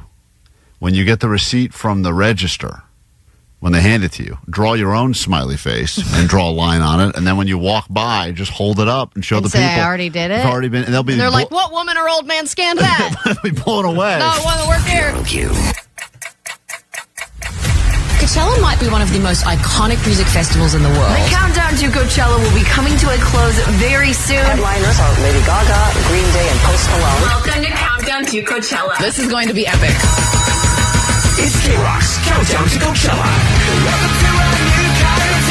Listen at 9 a.m. and 5 p.m. to find out how you can win 3-day passes to Coachella. April 11th to 13th and 18th through 20th, Empire Polo Club in Neo. Featuring Hey, this is Billy Joe from Green Day. Green Day, Post Malone, Lady Gaga, Megan Thee Stallion, Travis Scott, Jimmy Eat World. The Prodigy, The Original Misfits, Basement Jacks, Joe, Lola Young, The Beaches, and tons more. Basic beating. K-Rock's Countdown to Coachella. Keep listening to win. Courtesy Google Voice. The world famous KROQ. K-Rock, Klein Alley Show. Every once in a while, even we outdo ourselves at K-Rock, and I'm surprised. And yes, we're giving away a trip to Barcelona to see The Offspring. You'll have your first chance to get on that standby list in about 30 minutes. But right now, Deftones will be at the Kia Forum this Thursday, and one lucky winner will not only get a pair of tickets to that show, you will also get to meet the band, score a VIP merch bundle, and that will be some life-changing stuff. And we decided, because we're not all great singers on this show, Allie's a good singer. That's why she does the national anthems and stuff at the big events. That's right. I just got rejected from another major sporting corporation. No, did you really? Oh, yeah. Who rejected you?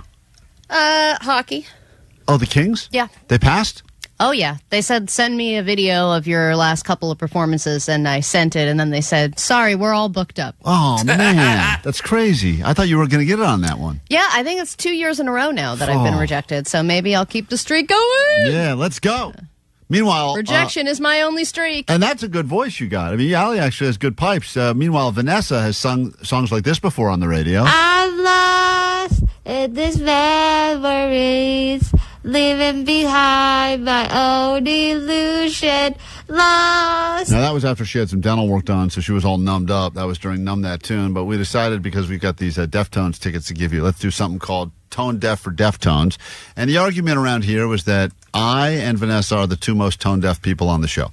So today it's her time to sing, and she will attempt to do some songs. And if you figure out what song she's attempting to do, well, just like that, we'll write your name down, and one of you will get yourself some tickets to go to the Deftones, and it could just possibly be the person that gets to meet the band. So, Vanessa, you decided to go into another studio and record these songs. Yeah, because live, I would have really, really sucked. Like, I wouldn't have been able to do the lyrics clearly. Now, I want to point out that all of the songs that she got to pick from are currently on a list of the world's least favorite and most popular karaoke songs. So understand, when you go to any karaoke bar, you probably will hear people do these songs, and yet the general public hates these songs because they are overdone and they are done poorly. And though they are probably songs that are familiar to you, they may be tougher to guess than you might imagine, simply because of the way Vanessa sings them. I did get a chance to preview them a little bit, and they are terrible. Good. The only way I want to hear these songs from now on. So, Colin, we'll start with you in Thousand Oaks. We'll give 4 people an opportunity to hopefully get the song correct that Vanessa is singing. And Colin, here we go. This is song number 1. It's Tone Deaf for Deftones. Here is your song. I see a little stiletto of a man, Sharakushmushi, Sakaramushi. Okay, how do you even say that? Hold on, Vanessa, hold on. Let him have a chance to get the song. Do you know that fandango, thunderbolt and lightly? Any guesses? Colin? Oh man, I have no idea. Oh, too Very, bad. very frightened me. Galileo, Galileo, Galileo, Galileo, Galileo. Figaro Magnifico, but I'm just a poor boy. All right, well, There's no breaks or pauses. It just keeps I going. know the song. I know what song. I just heard this on Friday night. Yeah, because you were at the karaoke place. Yeah. Yeah, and everyone says, "Oh, let's do some Bohemian Rhapsody. Let's go ahead and light the world on fire, recreate that fine scene from Wayne's World." But no one has ever performed it quite like this. I mean, I see a little stiletto of a man, Sarakushmushi, Sakaramushi. Sarakushmushi. Do that fandango, Thunderbolt and Lily. Do the fandango, everyone. Very, very frightened me. Galileo, Galileo, Galileo, Galileo, Galileo. Figaro Magnifico, but I'm just a poor boy. Okay, great. Nobody loves me. Oh. He's just a poor boy. Poor family. That's beautiful. All right, that guy got us wrong. Sorry, Colin. Moving on. I like how you tried to do the other voice. He's just a poor boy. Christina, you should know this. As we were doing Tone Deaf for Deftones, just by putting up with this, you very possibly could get some tickets to the Deftones. In fact, if no one gets theirs right, we'll just turn this into a caller 20 situation. Great.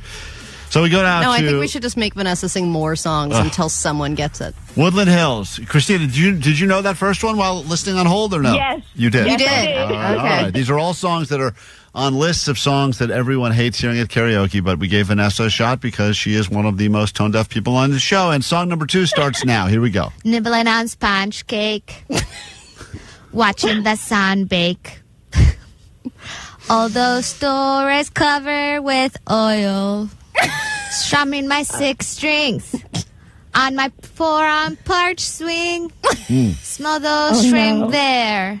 Beginning to boil. All right, Christina. Yeah. What song was Vanessa attempting to do there? I have no idea. Oh, man, that's not good. That's 0 for 2 to start. This one I actually know only because the lyrics are kind of well known. But let me hear, did she ever get to the good part of it? Or is that all- Wasting away again in Margaritaville. Searching for my last shaker of salt.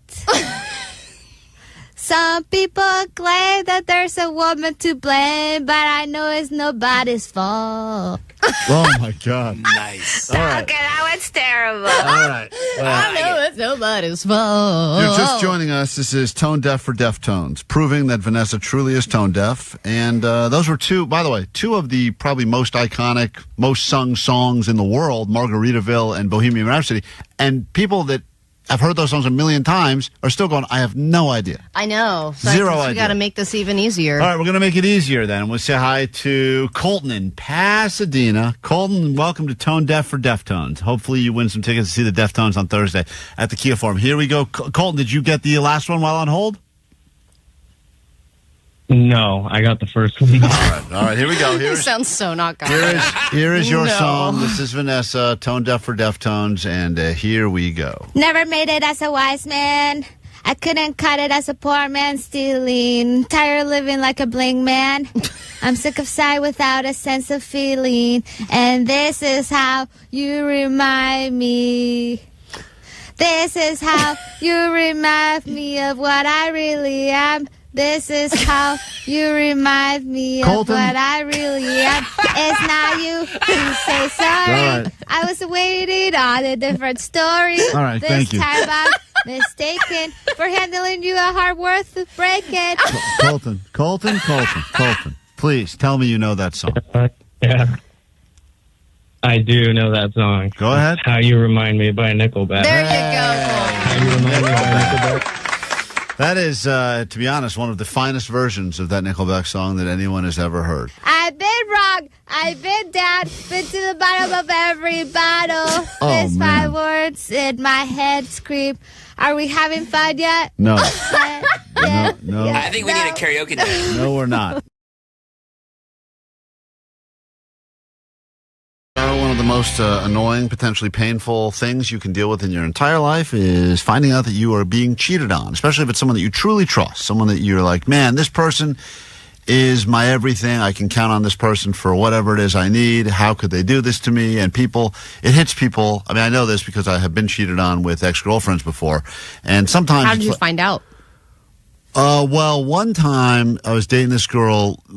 I guess technically she made the point that we were never really exclusive. And in my mind we were, but in her mind she definitely was not. But she had said she wanted to leave, not spend the night, even though she usually would spend the night. And then we all lived in the same apartment complex. So she cheated with someone very close. Yeah, I could see from my window the parking lot, and the next day I saw some other guy walking her to her car. Oh no! And I was like, that's weird. She doesn't see. It's funny. No effort was even made to hide it, but that was the point she made. She's like, I wasn't really cheating because I thought we were all sleeping with other people, and I was like, I wish. You're I can't. I had no idea that was even an option. But, that feeling still sucks. And especially nowadays, it's so easy you find a suspicious text message or a DM and you start, if you start looking for stuff, maybe you find it. And the question is, if you know that you have been cheated on, if you find out about it, or if the person comes clean and says, I just want to let you know, I did something, I was in Vegas, I was hammered, I feel bad about it, but I want to be as honest as I can be, do you take the person back? And if you did take the person back, how does that pan out a few months down the road or a few years down the road? Did you find out they were cheating again, and then you were like, why did I take you back? Or was the person really reformed, and now you're in a happy relationship? We asked this for a couple of reasons. One, there's a bunch of stories in the news about cheating. We'll share some of those with you. But also the big Dave Grohl story, which is, that Dave Grohl had a child with a woman that he was having I guess a cheating affair with, right? And then she got impregnated, wanted to keep the baby. And led it to seemed a whole like situation. But now his wife has come out and said, I'm taking Dave back. We're going to work on things together. And that's how it's going to be. They said they were doing couples counseling and that he was doing, and he had stopped his touring. And so he was doing everything he could to keep his family intact and win her back. And it seems like he has. We'll get to these stories in a moment. There's a ton on the phone right now. And hopefully some of them have happy endings, although I'm sure some of them do not. But one of the stories I found fascinating, a guy says, is this guy genius, Allie, or is he evil genius? This guy was cheating on his, I think, wife with multiple people. And the way that he kept it quiet, the way that he kept it secret to make sure that he never got ratted out is while his wife was sleeping or not near her phone, he would add the numbers of these women to her phone and then block the numbers so that they could never call his wife. Oh, my God. Wow, what a genius. Well, listen, is that what I was saying? who thinks like that, though? I mean, that's really next-level stuff. I don't want any of these women to call my wife and tell her what's going on, so I will add their numbers to her phone and then block the numbers. So you they just can add them in the contact as spam? Whatever you want to do it, right, and then block them. I mean, I was thinking about that. I go, man, this guy's really, it's almost like diabolical at that point. It's just so seasoned. Then I mean, then I would get angry because that's calculated. Calculated cheating. There's another story that made the news end of last week, a guy that was basically hiding his entire affair through online gaming. That's how his whole relationship was being kept up with that's all the communications he was doing with the woman he was cheating with was through one of those through Roblox or something. Oh, really? Yeah, it was like that's how they were communicating through, I'm playing video games, but that was because there was no trace of text messages or things in the DM. Oh, yeah, because it's kind of just like a live feed. Which is interesting as well. And I go, man, people have gotten really clever. Jenny, we'll start with you. We'll make our way up and down these phones. What happened to you? Hi, guys. Sweet Dibs. Sweet Dibs. I was dating this man back in the 90s, and he cheated on me, and we broke up, and I moved counties away. And 12 years later, we got married. We got back together, and we got married, and we've been married for 18 years, happily. Wow. Wow. So it's a happy ending, but how long was the break after the cheating before you got back together? 12 years. Oh. I was pretty mad. It sounds like it. So did he cheat with anybody you knew? What were the circumstances of the cheating? It was an ex-girlfriend of his, and I saw them together while we were together, and so I was just like, that's it. I'm not having it. But he was always that one that got away. He was always the love of my life. So when we got back together 12 years later, it was just meant to be. And never any suspicion of cheating? Like your trust wasn't shaken? No, I'm pretty confident. I don't get jealous too often, and no, I don't have any. I mean, if he does, I just tell him, leave me then. I don't care. Well, we've got him on the phone, and he's got something to tell you. Is that part two of this? No, we don't have that. That would have been great. We wish we had that. I wish we had that. Vanessa, plan a part two of this. That would have been good. Janet on KROQ, good morning. Hi, good morning. What happened to you? My ex-husband and I, we actually won the Catalina getaway with you guys. We actually didn't end up going, but regards that, I ended up I had an emotional affair with a coworker here at my job, and my ex-husband found the messages, and he ended up leaving me and separating and divorcing. Wow, and that's just emotional cheating? So nothing happened physically? Nothing happened physically, but he couldn't bypass it because I don't know if it was like a man's ego. Like, he actually knew the guy because we actually hung out once, and the fact that my ex-husband was looking through the messages, and there was just, I guess, a lot of emotional things that he read, like just a lot of emotional attachment feelings. And I don't know, he just couldn't get bypassed at all. So when you won a trip on our show to Catalina Island together, and then and then this happened, and now you guys are no longer a couple as a result of that? No, we actually it gets finalized May 22nd. Wow. And just out of curiosity, do you think the guy that you were having the, quote, emotional affair with was hitting on you? Like, did it get to the point where you guys were flirty with each other through the text messages? We were flirting and everything, but we never had anything physical intimacy. And I kept telling my ex-husband that I didn't like him. So when he left me, when we separated, I still didn't go back with that guy. Yeah. But, so you would have, if he hadn't found out, do you think that an affair would have actually eventually happened, or it was going to stop at just emotional investment? No, I think it was going to stop emotionally, but it still hurts. Have you ever cheated before on anybody in a previous relationship? No.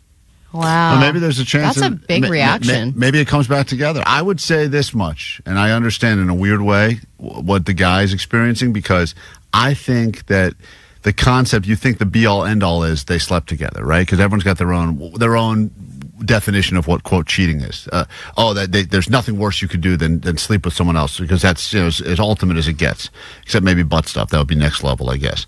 But the emotional seems in some ways more significant. Sometimes more significant, because then you're actually building something with some actual, feels like some roots, some foundation to it. Whereas everyone else got the story. Oh man, went to Vegas, got drunk, right at a nightclub, things got wild, and made some bad decisions. That's more excusable. That is also cheating, but it feels very like in the moment, and it feels very unattached to anything emotionally. So I don't know. What would you rather have?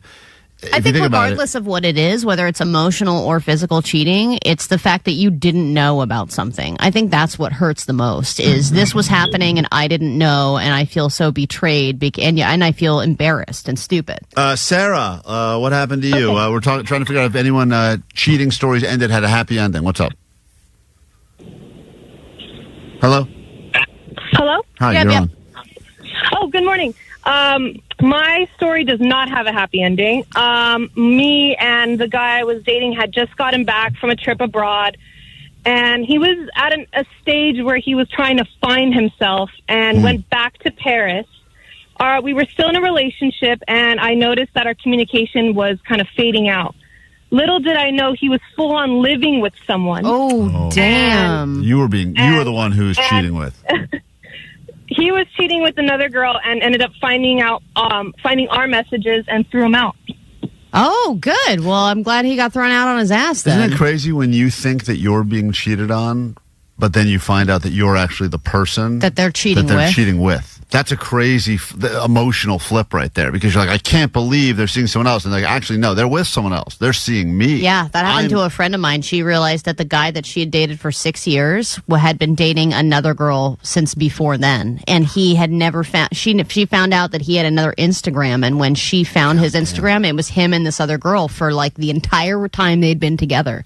I love sex. Like, I really do enjoy it very much. I couldn't imagine the effort to go into doing that at all. Like, it's so beyond me in my ability to organize myself, even remembering basic stuff that my wife needs me to do. And to not be worried all the time when you're doing this person, what does that person think that I'm doing? I think people like that rush, though. I think that's the... remember I told you that story a buddy of mine that was sitting next to this old man at a blackjack table in Vegas. It was the craziest, like, old Yoda sort of advice, and the guy was getting married for, like, the 4th time, and the guy said to him, he's like, oh, man, he's like, you're getting married for the 4th time. Like, haven't you learned anything? Or did you miss not being married? He's like, I missed the cheating. The guy was addicted to the cheating. So he would marry somebody new so that he could cheat again. Yeah, he had to get the rush of cheating, so he had to be married to someone else. It's such a crazy way to look at the world. Yeah. Old man gamblers are definitely people to take advice from.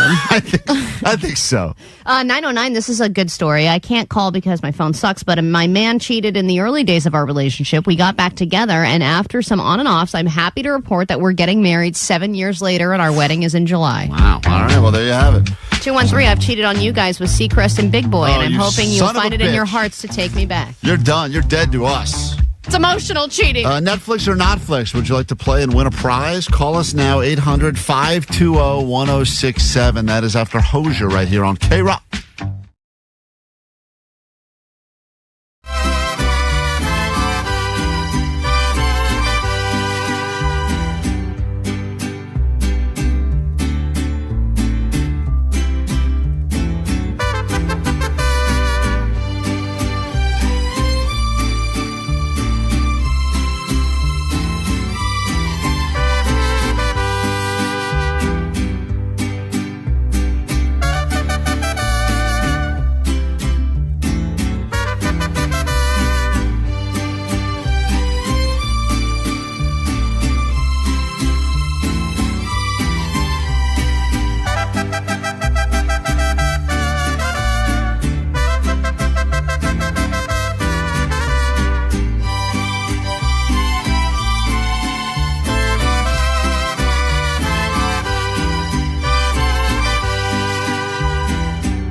KROQ, we are Klein Alley Show. I can't believe it, but it's the final day of the month of March, which means brand new shows are coming to Netflix. It's time for a new round of Netflix or Notflix.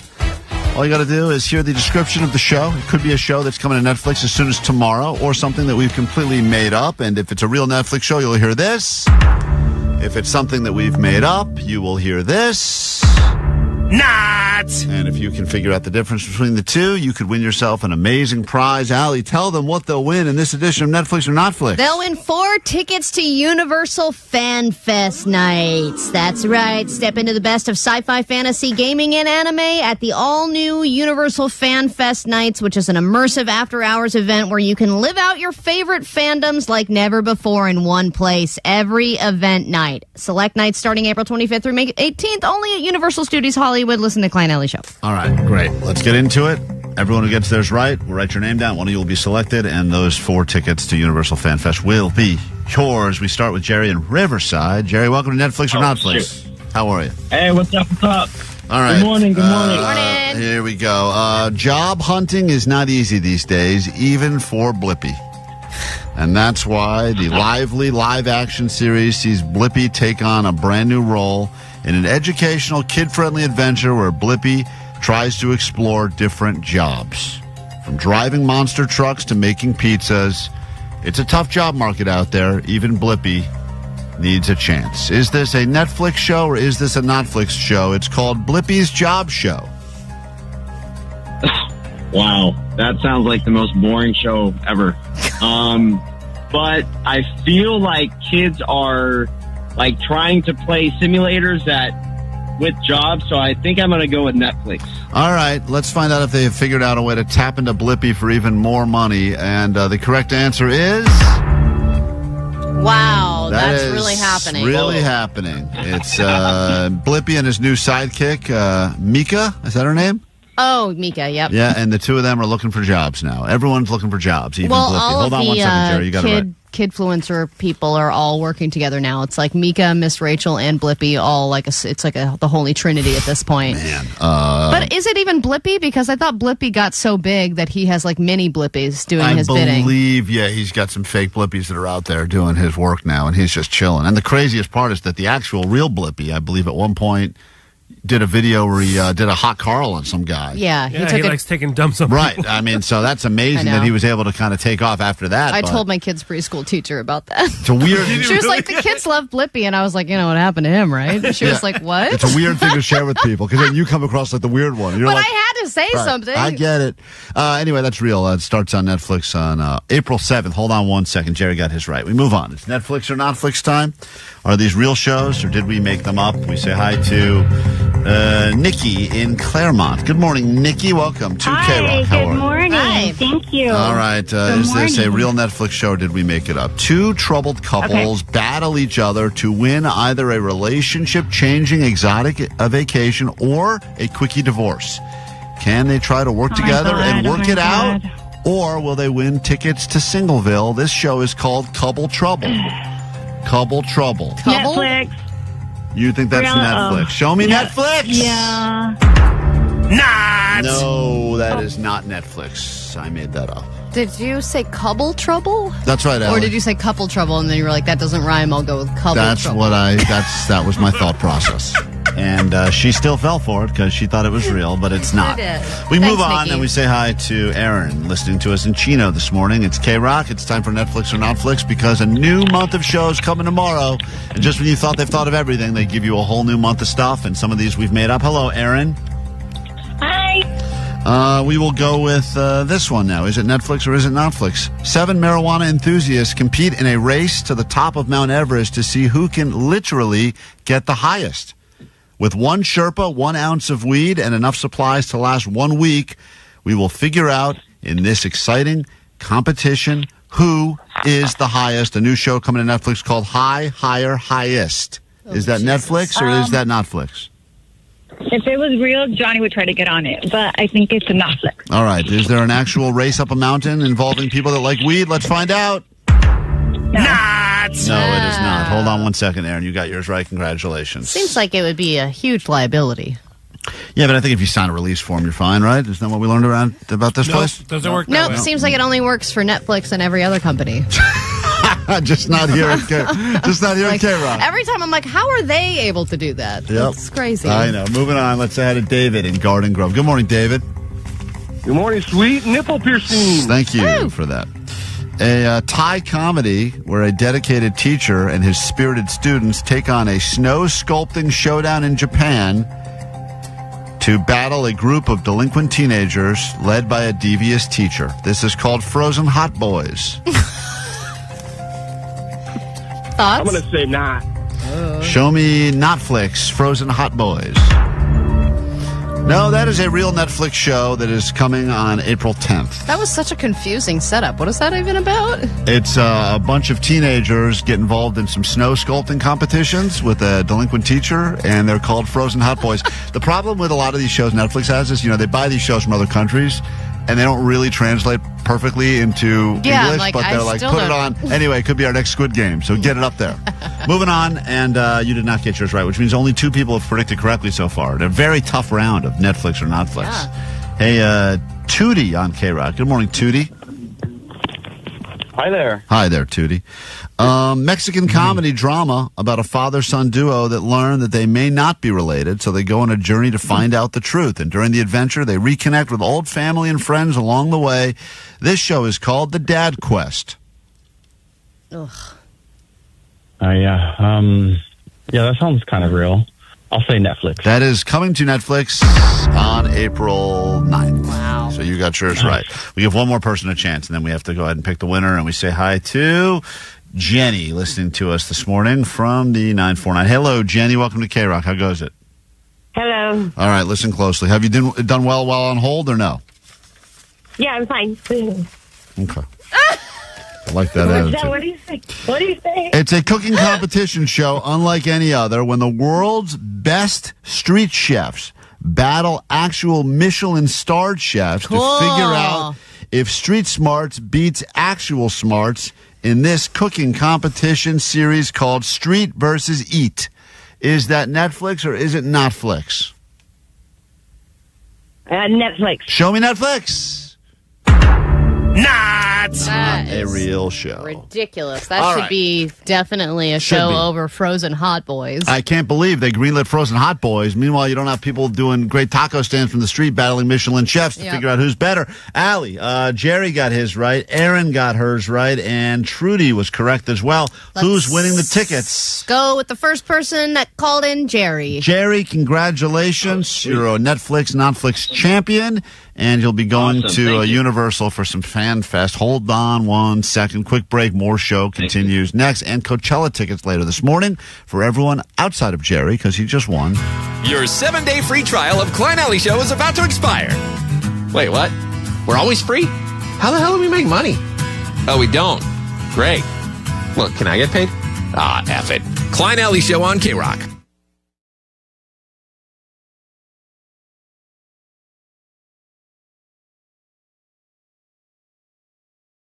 Klein Alley Show. Get you into some Imagine Dragons. They just added another show at the Hollywood Bowl. That's coming up in a moment. But right now, let's talk about summer 2024. Feel them tropical vibes, Allie. Yeah, man. That's right. Will this be This is the only summer music we That's have? all we got. Generic summer songs, baby. Couldn't So, have played my summer song. nah, it's too many words. Too much singing. Just enough words. This and is- more rapping. We also, every time we play it, we get sued by Sublime. That's so not true. We can't play that song. But we can talk to you about what you believe that 2024 will be the summer of. Everyone looks back and they go, yeah, that was the summer of this. That was the summer of that. That was the summer of civil unrest. Huh? Remember the summer of civil unrest? That and was then fun. the summer of schlub. And then there was the summer of rob because everybody was robbing everybody. Yeah, that'll probably continue, though. I don't think that's going to stop anytime soon. Mhm. But Summer Schlub was kind of cool because that was where everyone was like, we can just go out being all sloppy, and that's in style. Yeah, hot girl summer was a rough one for me. Hot Girl Summer that was Allie's 9/11. She will never forget. And she had to hide for 3 months inside during Hot Girl Summer. But now we have to predict what the next summer is going to be. Let me say hi to Sierra. We'll take these calls. We all have our own predictions as well. And if anyone actually turns out to be right at the end of this whole thing, we'll give you something probably. Sierra, what's up? Hey, what's up? What will So, 2024 honestly, be? I think it's going to be the summer of stoned. Everyone's not really drinking alcohol. They're all kind of quitting this year for whatever reason, but everyone's still picking up a pipe, smoking a joint. That's so true. And I also think it's going to be like a summer of microdosing, where people are going to be taking those like mushroom pills and stuff like that. They're going to be doing other things to feel Go ahead. No one help her. Go ahead. Hold on. I'm going to work this out. I think someone's macro dosing right now. If only you could expand your mind to think about what you're going to say. There, exactly. Yeah, like, what are you going to say? People are going to do what? People are going to do other things in order to feel altered. That's the word I was looking for. Jesus Christ. That was way easier than that was not even a big word. You couldn't come up with altered? On an alternative music station that we're currently on? All right, yeah, that's... I think that's an interesting early call because I do think people are... And I think quote, it's cheaper. Micro-dosing a lot and doing functional mushrooms. Mm-hmm. That'll be happening a lot more this... And summer is the best season for that, I think. Totally. Because people are kicking back more. Yeah, you're just laying in a lounge chair in the sun, just microdosing. I just want to say, as a PSA, there's a very slippery slope and a fine line between a microdose and an actual dose. Mm-hmm. And don't necessarily believe, because I've now gotten involved in quite a few little chocolate bars where they say like one, and they always have their little guide, which I don't think is scientific, where it's like 1 triangle is micro and 2 triangles is chill and 3 triangles is whoa. You know, or they always do those. You're like, what does this mean? Yeah, it's always this like, 1 is this, 2 is this, 3 is question mark, question mark, question mark. Well, and they always say like certain dosage on like food, but it's very inaccurate. Of when course. they've actually done tests on them. Yeah. Like they say something has 5 or 10 milligrams, and it could be that, or it could be way more. You don't know. You don't know, but that's an interesting early pick. I like that. Hey, Dylan on KROQ this morning. Summer of what? 2024 summer is officially here. We're a month away now from 4th of July. So what do you got? I think it's going to be the summer of FOMO. You know what FOMO is? Fear of missing out. Yes, thank you. We all What know is what FOMO again? is. But why will this be the summer? Why will this be the summer of that, though? Meme stocks are going crazy, man. FFIE for the win, man. Dave Portnoy. Yeah, Come on, man. I did see that, by the way, and the GameStop went up again. The guy, Rowan Kitty, bought like another 200 million shares of it or something like that. So there is going to be a lot of I hear what he's saying. I did have some FOMO for that as well because I go, man, I should have gotten involved when I was first going to get be involved. like money-related FOMO? I mean, all sorts of related. But I think summer always is that because summer is the time when everyone seems to be posting on their story like on a vacation, somewhere fun, somewhere tropical, at a festival, and if you're just scrolling that and not doing it, I guess there is that feeling of like, man, I wish I was. I don't even think I want to ever be there. I just like it looks fun, but I know I wouldn't have fun if I was doing it. Yeah, but I also think it's going to be the summer of overspending. I think people are going to spend beyond their means and beyond their budget because they want to have some kind of cool posty trip. Are you saying summer of debt? Yeah. Is that your pick? Summer of debt? Because they'll look back. I was going to go with hot alien summer, but let's go with debt. Debt is a better pick, I think. I agree. I think that this is. I mean, look, inflation's getting high. Jobs are getting scarce. Mm-hmm. And I think people want to travel even though inflation is crazy and the flights are crazy, and they're just going to go anyway and like deal with the consequences later.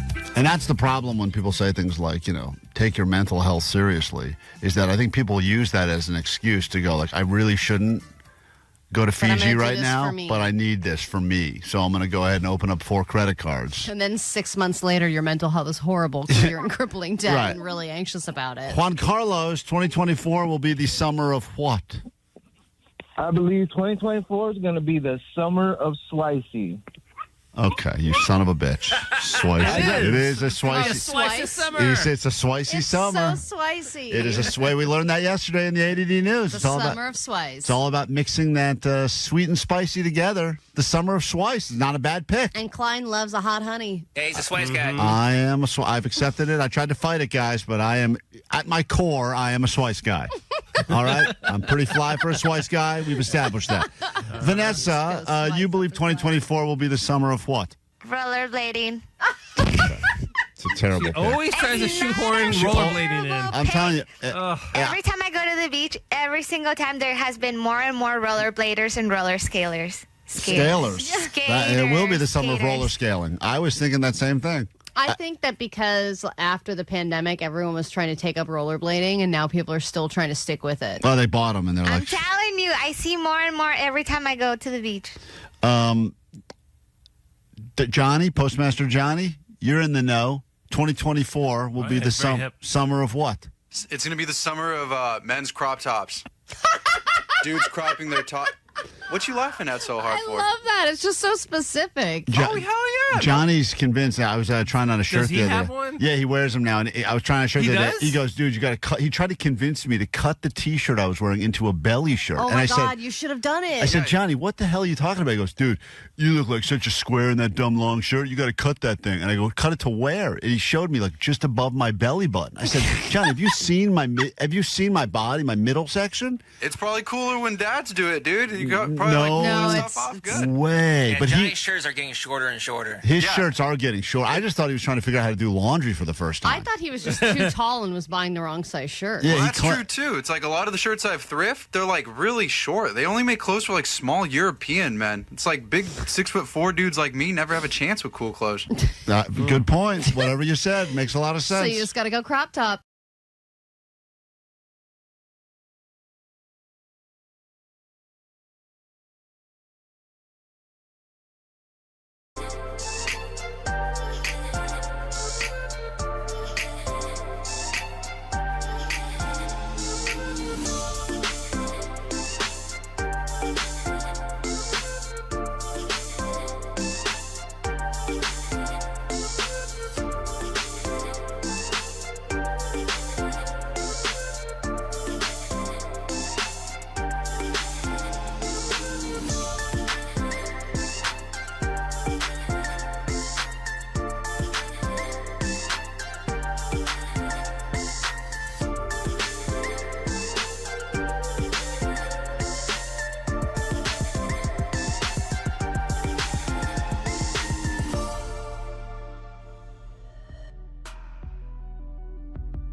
Day. It's Cesar Chavez Day, which means better chance for you to win Coachella tickets from us happening in about an hour.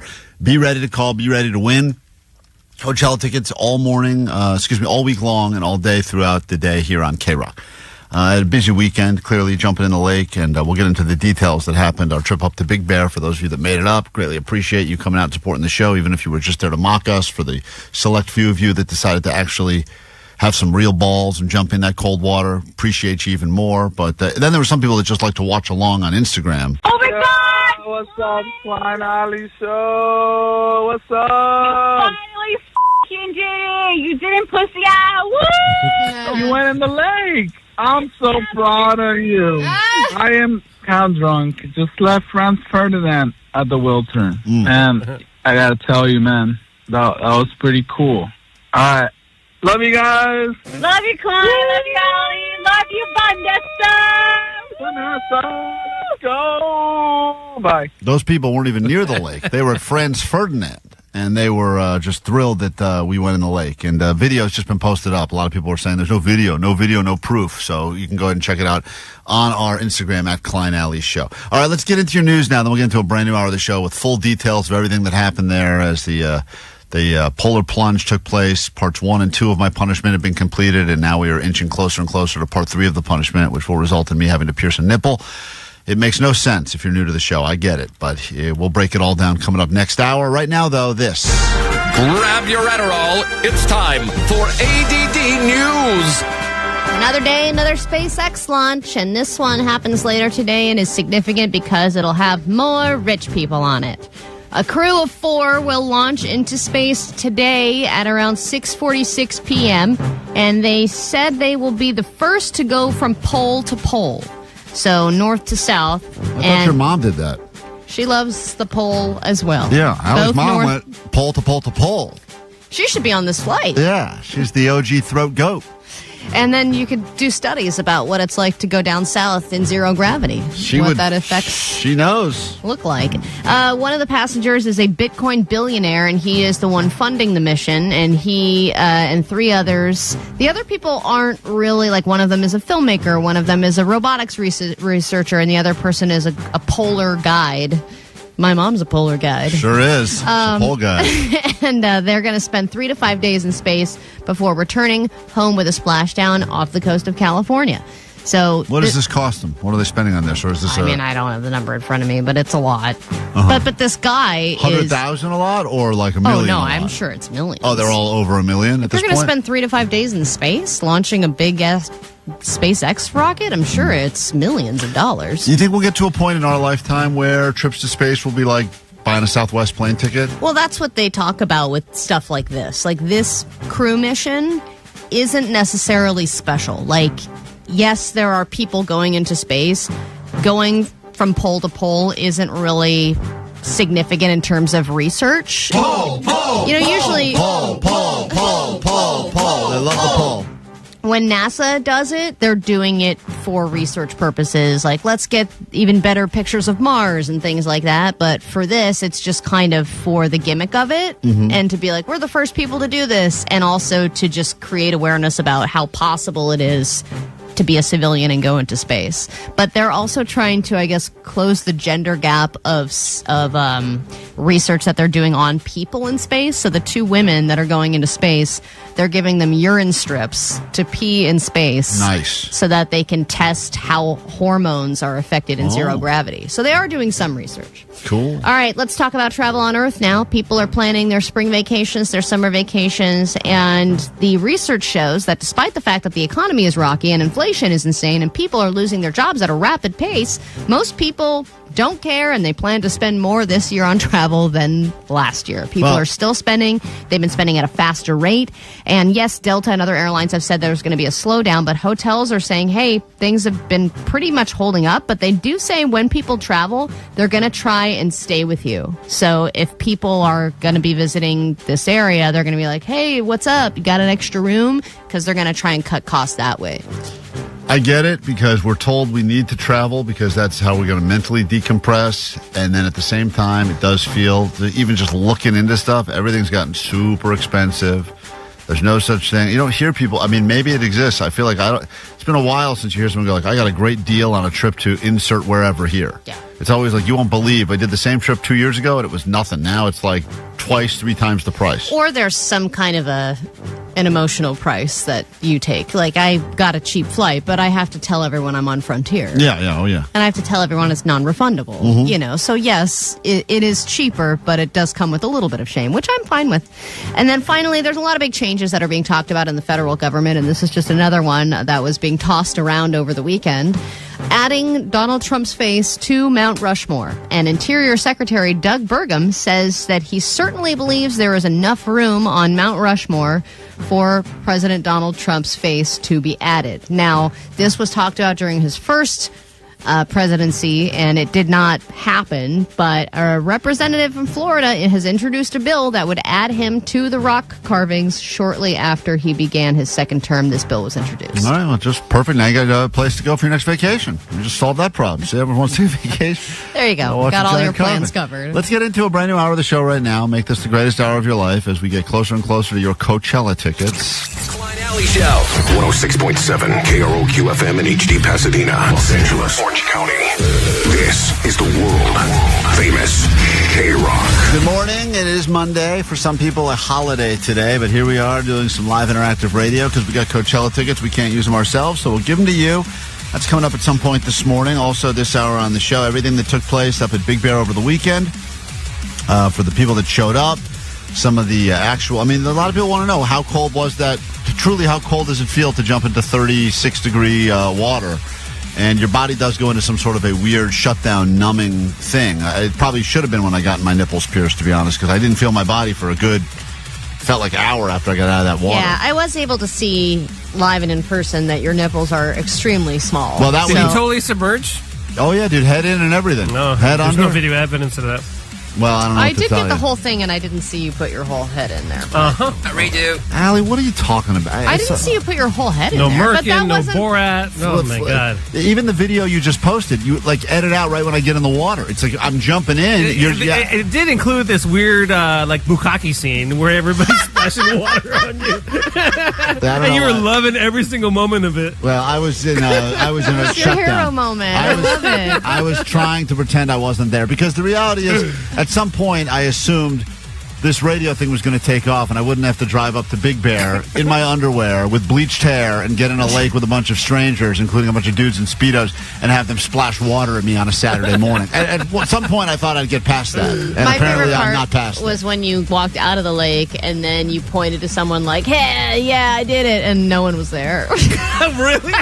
I think I was trying to find my towel to hide my shame. Like, yeah, you. I mean, Allie was pretty useless. I thought Allie was going to be there to like help me out and stuff. Like I held your towel. What are you talking I about? couldn't find you. That's what I was looking for. Looking for my I was goddamn filming towel. you. I was filming you. I was walking behind you all the way to the hot tub. Hey, why were you wearing the chicken hat, Allie? They made me put it on because I wasn't going in. They didn't make you put it on. Yeah, they did. You wore that by choice. No, the lady, the director said, No one can hi, make you I'm do the it. You're- director of this entire event. Here's your chicken hat and your chicken shirt. I had to wear them. What?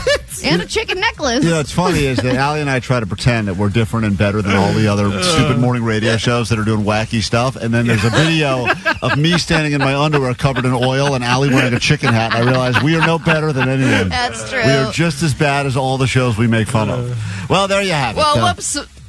We got some We tried. some in-depth audio here and some people that were there as well that would like to comment, and we'll get into all of that and a lot more coming up this hour. But first, let's give you some DJ. Oh, this guy will be at Coachella, and tickets for you to go to Coachella coming up this morning.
KROQ, we are Klein Alley's show. On Saturday, we got to drive up the mountain to Big Bear, a drive I used to not look forward to.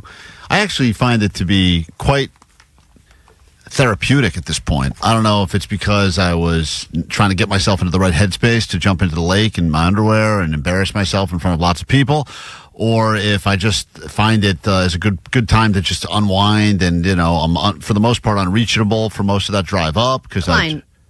It's not like you really would have enjoyed yourself. It's just that this was your first time driving to Big Bear without Jake in the car, talking to you the entire time. This was a solo drive to Big Bear. Yeah, so you're like, oh my God, this is so therapeutic and beautiful. You actually got to take in the scenery instead of going, oh my God, another story about taco truck lights. Right. So I found it to be really nice getting up there. But then we got to the reason we were there, it was for the Big Bear Polar Plunge. As a show, we raised somewhere close to $7,000 for Special Olympics. Which is our team was second. Much higher than what they anticipated. The one team that raised a little more than us, I had a chance to chat with the guy. They raised $10,000. Yeah. And that guy has to do something too. Yeah, he's getting a tattoo of someone's face on. I thought he was getting a face tattoo. No way, what? I don't know if he's getting a face tattoo. Holy crap. Anyway, I talked to the guy. Now, this guy, I want to point out. That's commitment. He was trying to give me. He has an arm of regrettable tattoos now. Yeah, but this guy understood that the value is you're trying to do something, a little bit of pain that you put yourself through to potentially make other people's lives better is like the very least you can do. I mean, that's a beautiful thing. It's very Buddha-like in some ways. And I talked to this guy because I'm standing there in my underwear. Part of the problem is as we get there, I realized that there are people in costumes. A lot of people are dressed up in different funny costumes to jump in the lake. Oh, there were people dressed up as pieces of crap with plungers on their heads. There were people dressed up as Vikings and birds. You can see a lot of footage of this up on our socials at Klein Alley Show. And then I just had my underwear on with oil, but it wasn't, for most people that don't know. A choice that no one else made, so it looked like you were a part of no team. Yeah, it was really weird that I did this because everyone else had good organization as a team, so you could kind of sense, these guys are all jumping together. They're all dressed alike. And then there was the KROQ crew, which were, people that listened to the show that came up there. It was like a guy in a mullet wig, another person in a wetsuit, and then you in your underwear. Dude in a Speedo. Like everyone was. Okay, guy in a Speedo. Yeah, we look like a real collection of misfits. But which regardless. Is what we are. I decided I'll cover myself in oil because the Merkin the Mankini never arrived. So I was in my underwear, the same underwear I wore for the weigh-in here where I lost the forced resolution. Underwear that was very ill-fitting, and then, of course, covered myself in tons of coconut oil, baby oil, whatever, which body was an oil. Interesting choice on your part. People thought it was like why? Because that was one of the things people suggested. I hot chicken oil. Okay. I never heard that. I was trying to make people I don't happy. think I heard that either. Well, I listen to all these messages. So, and I got to see his chest hair grown out after 3 weeks later of shaving it. Yeah, it was. I didn't really prepare physically for how I would look, and I didn't realize that they would then tell us to go up on stage in front of the group there and do like some sort of a welcome to the festivities. Yeah, they were like, announcement. "Here are your mics," and we were like, "What?" I said, Allie, I don't think we're saying anything. I think I just have to jump in the lake. And then the mayor of Big Bear was like, "No, we'd like you to come up and say a few words." So you went up in a bathrobe and a towel. Yeah, it was a real and disaster. I was just dressed with a chicken head. So anyway, it didn't do us any service. I don't think we got any new listeners. Let's put it that way. But then I did get to talk to this guy about shrinkage because I was concerned about how small my penis was going to look getting it out of the water. And, of course, this was the wrong guy to go to for advice for a few reasons. Should I be concerned as someone who's done this before and the only guy that's raised more money for this event than us? Shrinkage is a real thing I got to worry about? Yes, but it's only temporary. Depending on how big you are, you may get a mangina. Okay, but I should point out to people listening on the radio, you're like a 6'5" black man. Right. This is the wrong guy to talk to about shrinkage because I don't even think he knew what the term meant. Like, and he was going in right before you. Yeah, he's trying to humor me, but also he's like, I know that shrinkage is not a thing he's concerned about even a little bit, and he has such confidence. And he was this guy massive was guy, massive dude. Right. So we're already starting from very different places. Right. So shrinkage is still like a gorilla's arm. So shrinkage for you is like, that's according to this guy. For him, shrinkage is still like a gorilla's arm. Jesus. I mean, the amount of envy that... And for you, what is it, a mangina? So shrinkage for you is like me when I'm like shoved up and ready to go. Yeah. Ew. All right, great. Well, this has been a very inspirational talk. How cold is the water? I think it's at 37 degrees. 37. Colder than last year? But you got this, and you guys raise money for a good cause and get your nipple pierced for a good cause. Yeah, well, let's stop talking about the nipple thing. We may or may not do that. Thank you, though. No, you got to do it, man. You have to do it to match your mangina. So that's 4 days. Nip.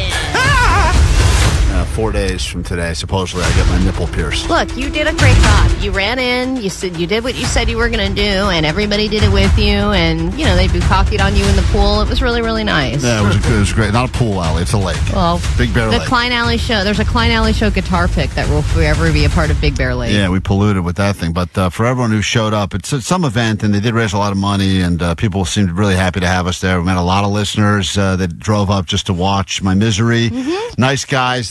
The Bud Light Bros have some competition out there. The Fireball Bros, there were these two brothers. Is that what they were drinking? Fireball? Hammered on Fireballs. Yeah, little nips of Dude, Fireballs. at one point they were like, we're just drinking tea and water. I was like, no, you're not. No, You don't have to lie to me. They kept pulling these little nips of Fireballs out of like every pocket and shoe and pouring it in. They poured some of those guys were, they were very excited. And then after they were like, are we all getting a beer? What's going on? I was like, I don't know. It was a good hang. Minus the fact I would have loved being there had I not been the guy that had to be jumping in the lake. And it is cold. You owned it though. You went in and you even stayed in there for a long time. And I went all the way in under my head in the water and everything. They had. I didn't see the head in the water, but I did film the entire thing. I have the entire thing. Someone who is there, call right now that watched it because I know we don't need to have someone call because I have the entire thing on video. Then you'll see my head go in the water because I was pulling lake water out of my ear for the rest of the effing day. They have a leech in there.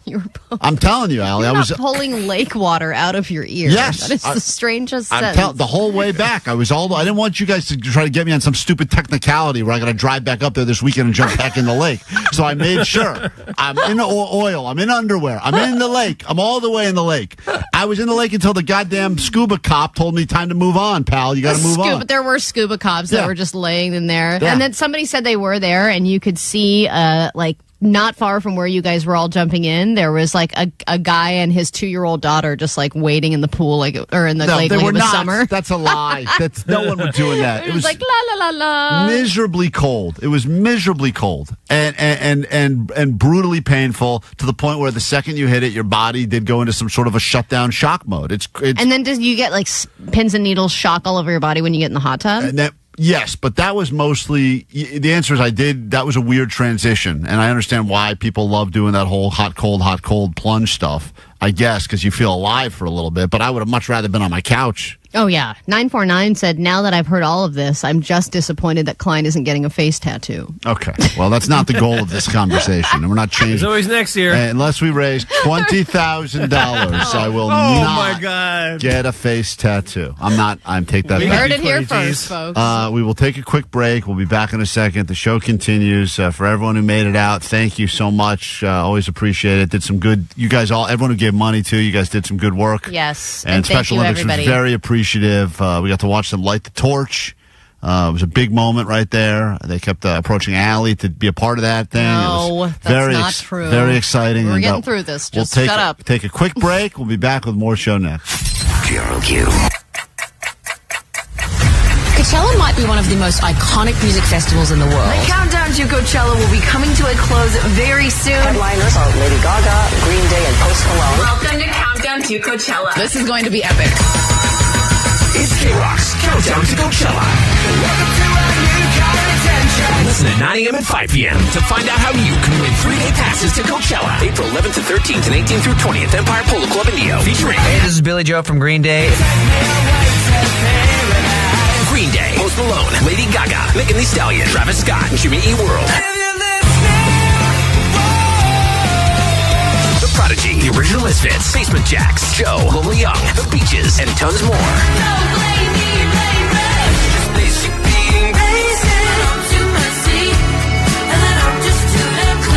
KROQ's Countdown to Coachella. Keep listening to win. Courtesy of Golden Voice. The world famous KROQ. KROQ, Klein Alley Show.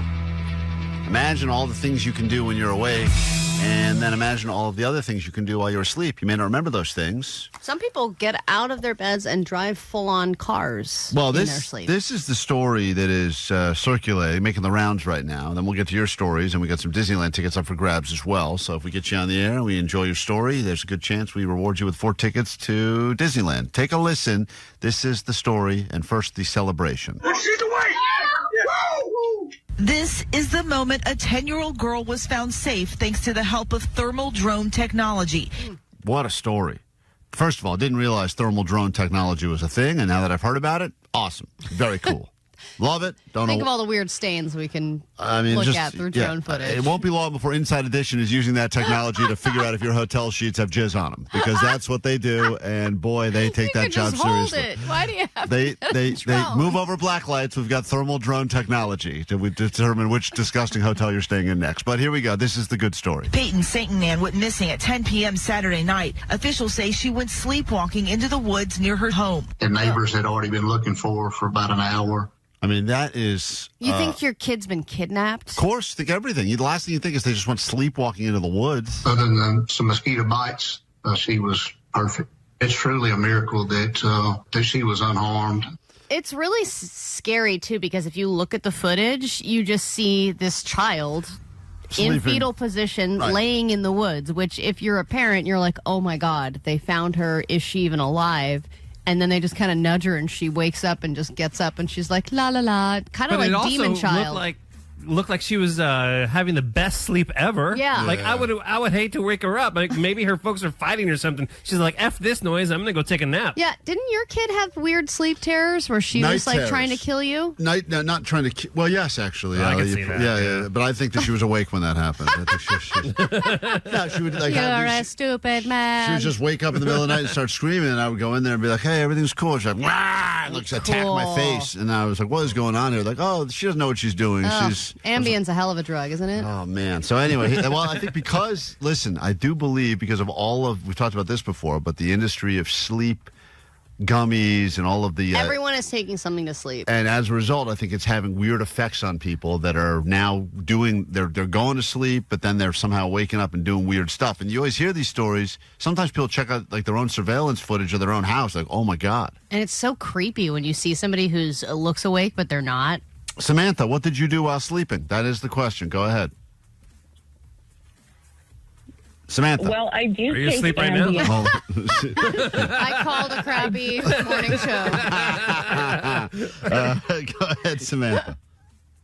I do take Ambien for sleep. I have since my son was born. I wouldn't be able to sleep without it. One night I took it, and I guess I got up, drove to Jack in the Box. Yeah. And my husband noticed I wasn't in bed, and he tracked my phone and found out I was at Jack in the Box. Whoa. And so, yes, I was in the drive-thru. I was ordering. He pulls up and tells me, come with me. And I don't remember any of this, but I guess I told him I wouldn't leave without a Jumbo Jack. So he had to wait for me to order. You're right. You're not wrong. He let you order while you were sleeping. And then I left my car at Jack in the Box. We came home, and ever since then, he puts a baby gate at the top and the bottom of the stairs. No. So I won't leave, yes. It's kind of sad when the baby gate is being used for you. It's being used for you. And it's so easy to step over it. Yeah. Let's get our Jumbo Jack. But it's at the top.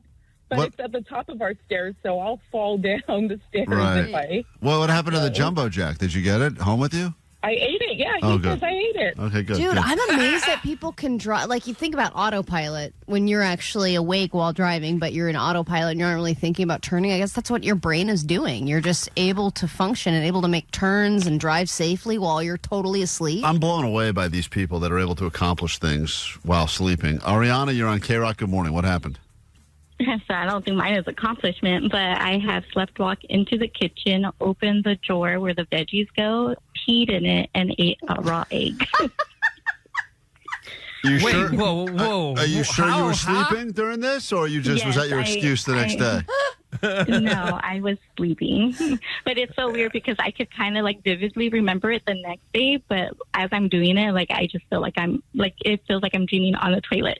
And are you on any sort of like an Ambien or a sleep aid, or was this just all natural? No. Just natural. You ate a raw egg, like bit into the shell and everything. Yeah.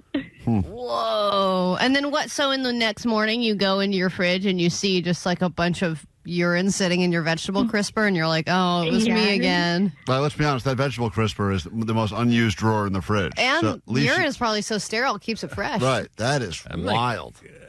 Oh, man.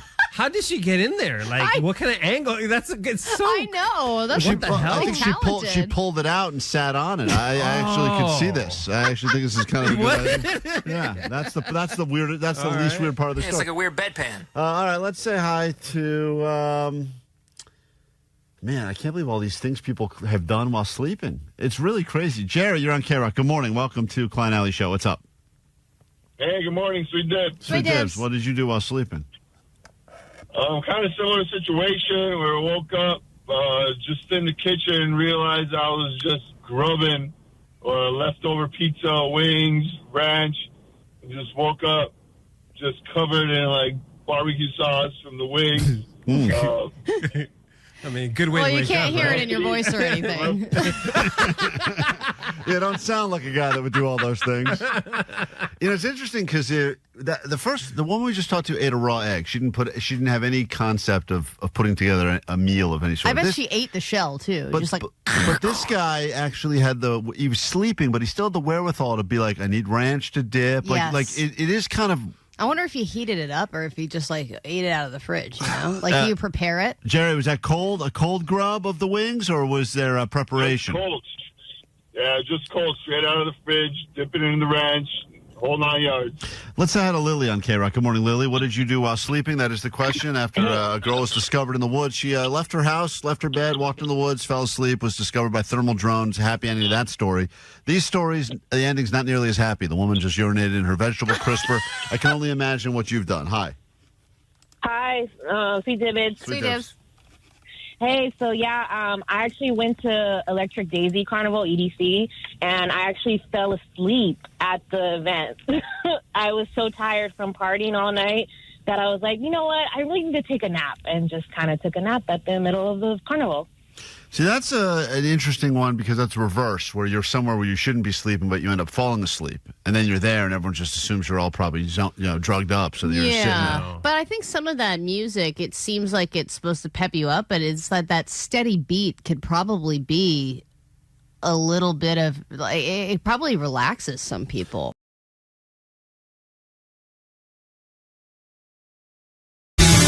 KROQ, we are Klein Alley Show. Coachella tickets coming up in about 30 minutes. So be ready to call and win your tickets to Coachella. As you know, March Madness is now down to 4 teams. Final 4 has been declared. It's all the number 1 seeds that made it through as anticipated. And then here on March Madness, Alley, we've been breaking down a bunch of different categories to figure out who is the worst in the world, worst person of 2025. And today we are going to figure out who is the worst coworker. The worst type of coworker you could encounter, and perhaps it's your current job or a job you had before. There are so many ways to make it into the bracket of badness for being a bad coworker. But I mean, if just to recap where we're at now, we've covered a lot of ground. Well, we started off with the worst person on a plane. That was a heated one. We did what's the worst bathroom ever, worst person on social media, the worst texters, the worst roommates, and the worst types of dads. So today we're going to the office. Yeah, worst coworker. If you'd like to get a nominee in right now. 800-520-1067. I believe it was last week we were doing worst roommate, and some people that couldn't get through live wanted to let us know their thoughts. They're upset that they didn't get their nominees in. Hey, guys. Before I get to the reason why I call, I just want to say, Klein, your hair looks great. That monster face, though, oof, you can't frost ugly, dude. Thank you. You cannot frost ugly. What happened to your nose, by the way? I was going to ask you about that. I think I cut myself in the lake. Oh, I thought it was cancer. Maybe it's cancer.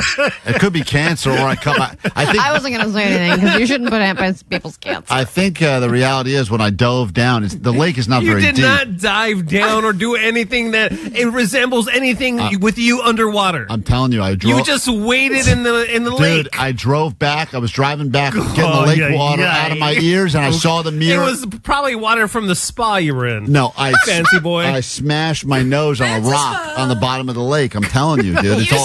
It's all bruised. Damn, dude. It's really, you're going to do a fundraiser for me now, I think, as a result of this. I never saw you bleeding.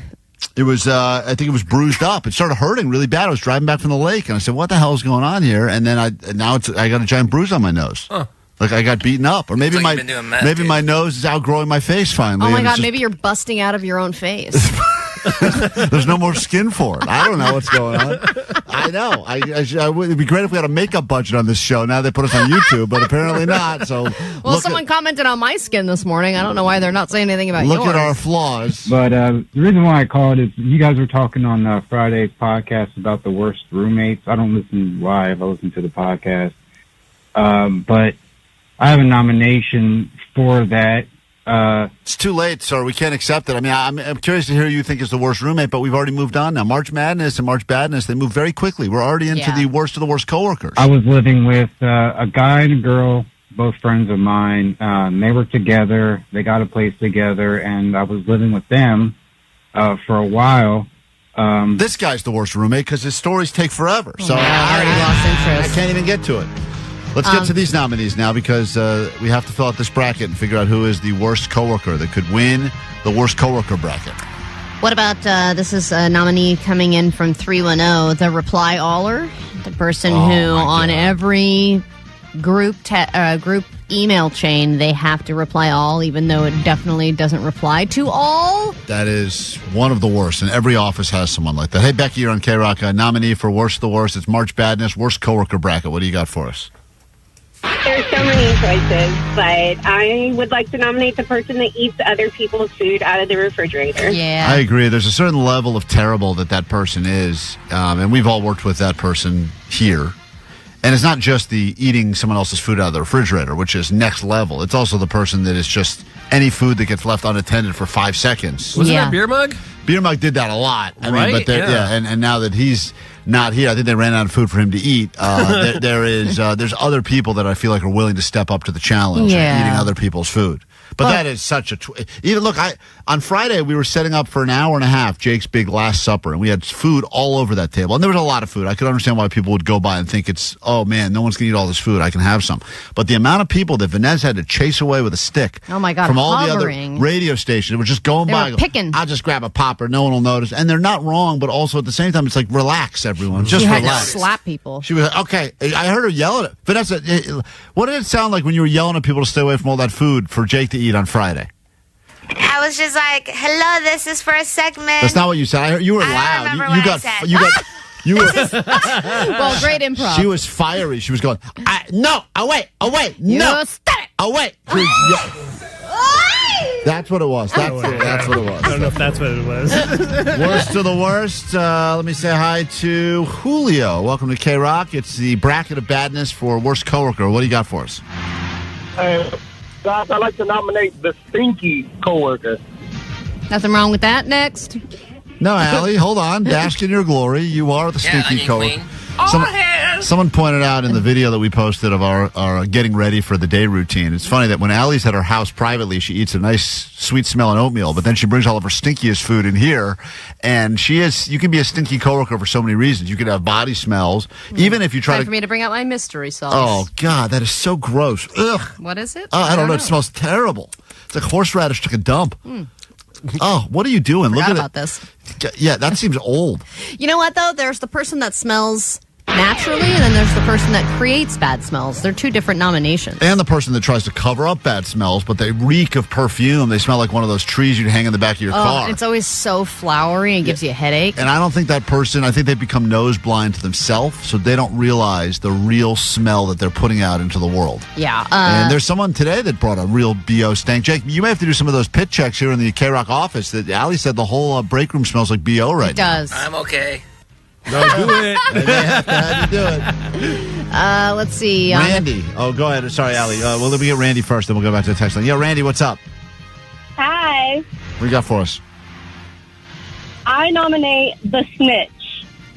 Yeah, there's somebody that's always kind of brown-nosing the boss, so they always want to tattle on their fellow employees. Well, there's always mysteries that are going on, no matter where. Like here, we just recently had the one with the dirty dishes, but there's a lot of things about who left that there, or who was late, or by the way, Carl wasn't in until 8:30, even though we're supposed to be here at 8. There is that. The snitch, I assume, is the same person in school that used to ask for homework when the teacher forgot to give it out. Yeah, they're the avid rule follower, and they feel like, they're not really going to make too many friends around the office, but they're probably going to get Employee of the Month because they're kissing the boss's ass. Carlos, on KROQ, it's March Badness. We're looking for the worst coworker as we fill out a brand new bracket of bad. What's up? What's up, guys? Sweet Dips. Sweet Dips. I nominate the competitive worker who's just competitive for no reason. That's such a good one. That's a great sort of bad. You're right. They always have something to prove. But there's not a competition. There's not like a sales competition. There's nothing going on. They're just, for whatever reason, feeling the need to be the most competitive. Oh, you've got 9 pictures of your family in your cubicle? I've got 11. Yeah, but what is that about? they're always the person that will extend a meeting, ask for a meeting, or talk too much in a meeting. And I think that goes well with this other nomination on the text line, is just the person that is always helping, but isn't really ever doing anything. They just always feel like they have to be involved and like worky, even though they're not really. There's no substance behind it. There's so many bad coworkers out there. It'll be hard to whittle this down just to 8 to get that bracket together. But Yenny, go ahead. You're on KROQ. What's up? The autistic that doesn't think they're autistic. Jake.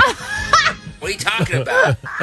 Their brain works so much different, and then at the end of the conversation, they're making you doubt yourself. Yeah, I know exactly what you're saying. That is so true. Because you guys are idiots. This is Jake to a T right here. I don't know what the actual diagnosis is on Jake, but it's definitely sometimes you leave a conversation with the guy, you go, maybe I'm the problem. And you go, this is impossible. I know. He's got to be the problem. But then if you look at the definition of autism, then you realize that Jake really does have it. Right, Jake? I don't think that's right. Low functioning, too, Jake. Low functioning. Hey, Monica, you're on. I wish you were nonverbal, but apparently you are. Can we make Jake nonverbal somehow? Is it possible? Can we do that? Is there something we can give him? Hey, Monica, hi. Hi, how are you guys? Welcome to KROQ. It's March Badness, the bracket of bad, looking for the worst coworker. What do you got? A family member. Oh. So my boss is my dad, and my coworker is my sister. Wow. So it's funny. I think people would be jealous about that and go like, oh, that must be nice because you know them and they're not really going to fire you because your dad's your dad. He's not going to. You could really do anything, but I guess in some ways that probably does suck. I complain about him too. Yeah, myself. That's true. That's a good point. 423 wanted to nominate the coworker that misses at least one day a week, but then complains about how many hours we all have to work. Like they obviously. They obviously have a pretty sweet setup, but then they're always the ones that are like, constantly working. And you're like, but you don't work that much. Sophia, this is such a great nominee. Hey, what's up, Sophia? Welcome to KROQ March Badness. What do you got for us? Yeah, I want to nominate the coworker who's not a manager. They are just a lead, and they are on your case about it, about little things. The micromanager? Well, no, she's saying they're not a manager. They have the same exact level as you, but they have somehow given themselves the job promotion that they're now like speaking like they're a manager. You're like, hold on, you're not.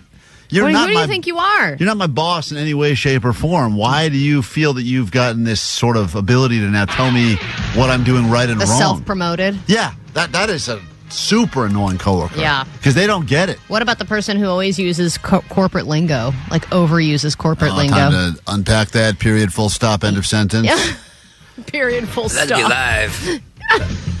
That's right, Jake. Not really corporate, but okay. 562 wanted to nominate the coworker who goes and acts like everyone's best friends, but then is a nosy and big mouth and tells everybody's business behind their back. The office gossip. Gil on KROQ. We'll take 2 more of these nominees, and we have to wrap this up. Get the bracket posted at KROQ on Instagram. What's up? Hey, this is Gil. I'm calling to nominate the employee that helps someone a minute before closing, keeps everyone there an hour late because they want to be all nice. Like, be nice on your own time. Yeah, wow. I get it. They don't need to prove anything. It's 4:59. Doors are closing. You don't have to let someone else in. I mean, as the person who needs to get in and get something done, you appreciate it when you sneak in. Sometimes the doors are already appreciate Sometimes the doors are already closed and locked, and you still show up there. You give that little puppy dog eyes, please, sir, and they're like, "All right, come on in here." But we'll I take think care in of a lot of restaurants, it's like they say they close at 10, and at 9:30, I'll walk in, and they're like, "Nope, turn around, go." And you're like, "Wait." Casey, hi. Hi. I'd like to nominate the coworker that likes to blare crappy music in the office, and we also have a coworker that farts so much and just smells, thinks it's the whole office. Yeah, I think some people do that to like mark their territory like a dog. Yeah. This is my part of the office. 949 wants to nominate their random coworker at everyone's workplace who always seems to be burning popcorn. There is always one person who's like, what are you doing making popcorn here, first of all? That is so and true. You don't know how to make it properly. Yeah. Yeah, that's too bad because the smell of properly made popcorn is great. Delicious. Burnt popcorn. A minute too long. It's terrible. You had a stroke. Hey, Lola Young will be at Coachella. We'd love to get you to Coachella as well. You'll have a pair of tickets coming up shortly right here on KROQ.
Alley Show. If you're not already following along on Instagram, it would be a great time to do that because you can see not only some of the footage of what we did over the weekend at Big Bear, you can see our morning wake-up routine. It's almost as viral as that guy that was giving everyone the proper coaching techniques if you want to have a nice 6 hours to get yourself ready for the day by waking up and jumping in the pool and doing all the stupid journaling and everything else he was doing. He was doing journaling, meditating. He was doing drills. Yeah, he was dipping his face in Saratoga spring water. You can see all that we're up to as we get ready for this show, and you can see the new bracket of badness that we'll be posting a little bit later. That'll be the worst of the worst coworker bracket. Thank you for all the contributions there. I know they're continuing to pour through the text line, unfortunately. Such a good one. 323, the coworker who milks one simple task and make it last for hours. Oh, that was another thing Beer Mug was so good at. So good at that. 323, I hate the we coworker. Can we clean it? Can we move it? Can we access it? That's a we, but you do everything by yourself. Yeah, that's a strong one as well. So we'll try to figure out who are the 8 worst that you brought us, put together the bracket. That'll be up for you to vote on a little bit later.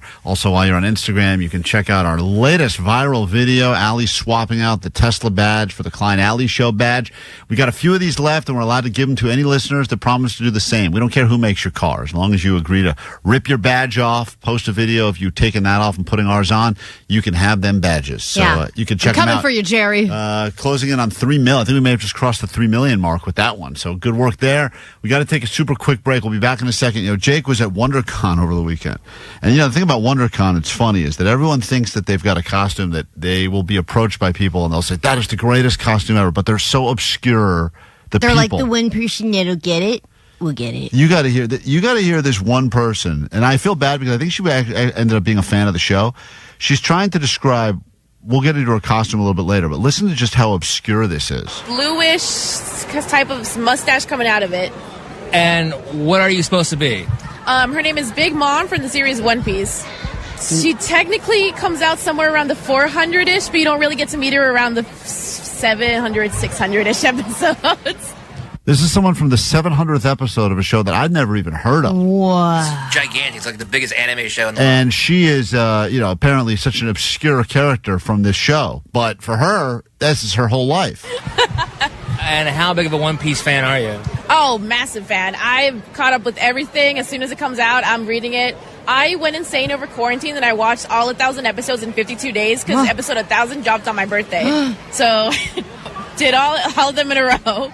Dude, this is like with the weird Jake milestones. He's like, This is the anniversary of the second day of the blah, blah, blah, my dog. And it's the same thing with her. She's like, the first episode came out on my birthday, so I had to watch all 1,000 episodes in 52 days. We got all these people, and they're all in these costumes that they think everyone knows. Now, maybe at WonderCon, people did know them. But, Jake, you didn't know a lot of these costumes, Jake, when you went up to these people, right? I knew that character was from One Piece, but I didn't know the name of it. You didn't know this? User. Yeah.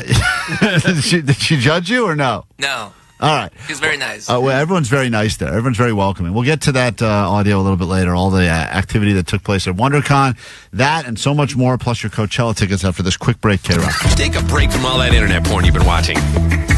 Yes, we know. And watch something that is guaranteed to not turn you on. Klein Alley Show. KROQ. If you were ever turned on by watching Klein Alley Show on YouTube, you're eligible for compensation and perhaps even new eyeballs. Tax day.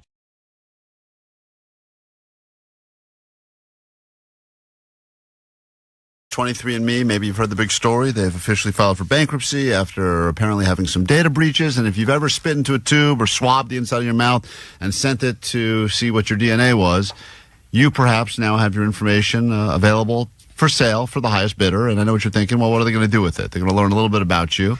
But now they can trace you to every single person that you've had any sort of relationship with. And for a while, it was all fun and games. What do I get my dad for Father's Day? I don't have a gift. He doesn't fish. Oh, I'll just get him a 23andMe test, and he can figure out that he's, part German and part Bulgarian or whatever, and that he's going to have a great party. And that was the way they sold it at the beginning is, oh, you learn about your heritage. And then all of a sudden you get to embrace a whole side of you didn't even realize you had. Well, yeah, and sometimes it brings old family members back together again, and sometimes it solves murders because that's how they solved the Golden State Killer case. Yeah, then that was the kind of the trend of the 23andMe is that people started learning. It was originally going to be all fun, like, oh, I'm Italian, great, let's all come over and have meatballs and celebrate. I am Italian. And then it became 48%. Murders were being solved, weird missing person cases were being solved, and then also people were learning some bad things like, hey, my long lost brother is a murderer, or even worse, this person that I was dating that I thought that, it turns out our parents or our grandparents were related, which means that we are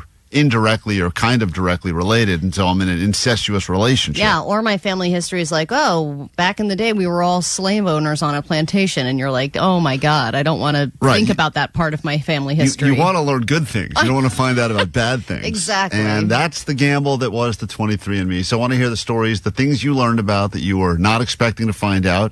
800-520-1067. What was the biggest 23andMe mystery? It all started by you just swabbing your mouth and sending it in the mail.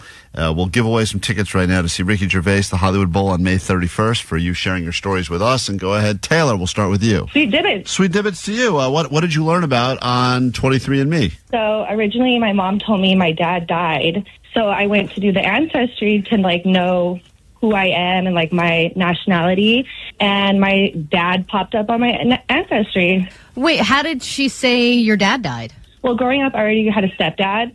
And so I asked her when I was 23, who's my dad? And she's like, oh, he committed suicide when you were young. Whoa. And so I just went with that. And then when I did ancestry, I actually got matched with a whole family with a whole last name that I never even heard of.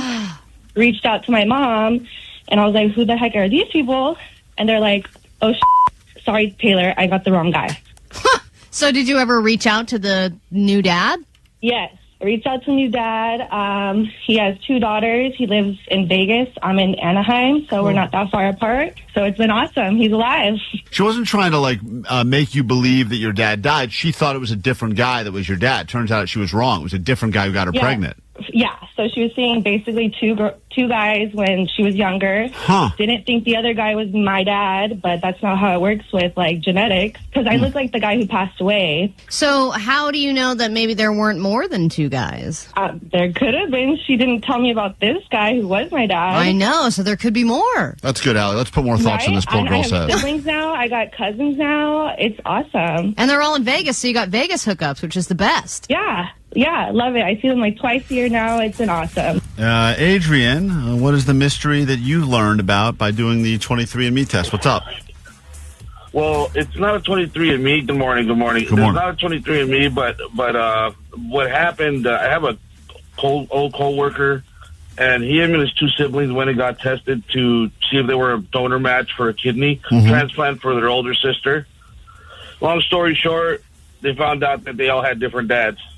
That seems to be the biggest story, huh? Yeah, I thought my dad was my dad. Right. It's always the dads for some reason. That's the problem. I mean, Omar, is living proof, because not only did his actual biological dad desert him when he was only 2 years old, but then his new dad had a whole secret family. Right. So it seems like dads are great at keeping secrets. Now it seems like a horrible Father's Day present. Yeah. Here's all your secrets. Yeah, if you're a dad, you get a 23andMe for Father's Day, you should just flush it down the toilet. Thank you, daughter of mine. I'll definitely send this spit tube. Aaron, what is the mystery that you uncovered because of the 23andMe? Stories you won't be able to tell pretty soon now that the company's filed for bankruptcy. What's up? All right. Well, okay, so I'm white. My husband is black. And through 23andMe, we discovered that we actually have a cousin in common. So does that make you second cousins?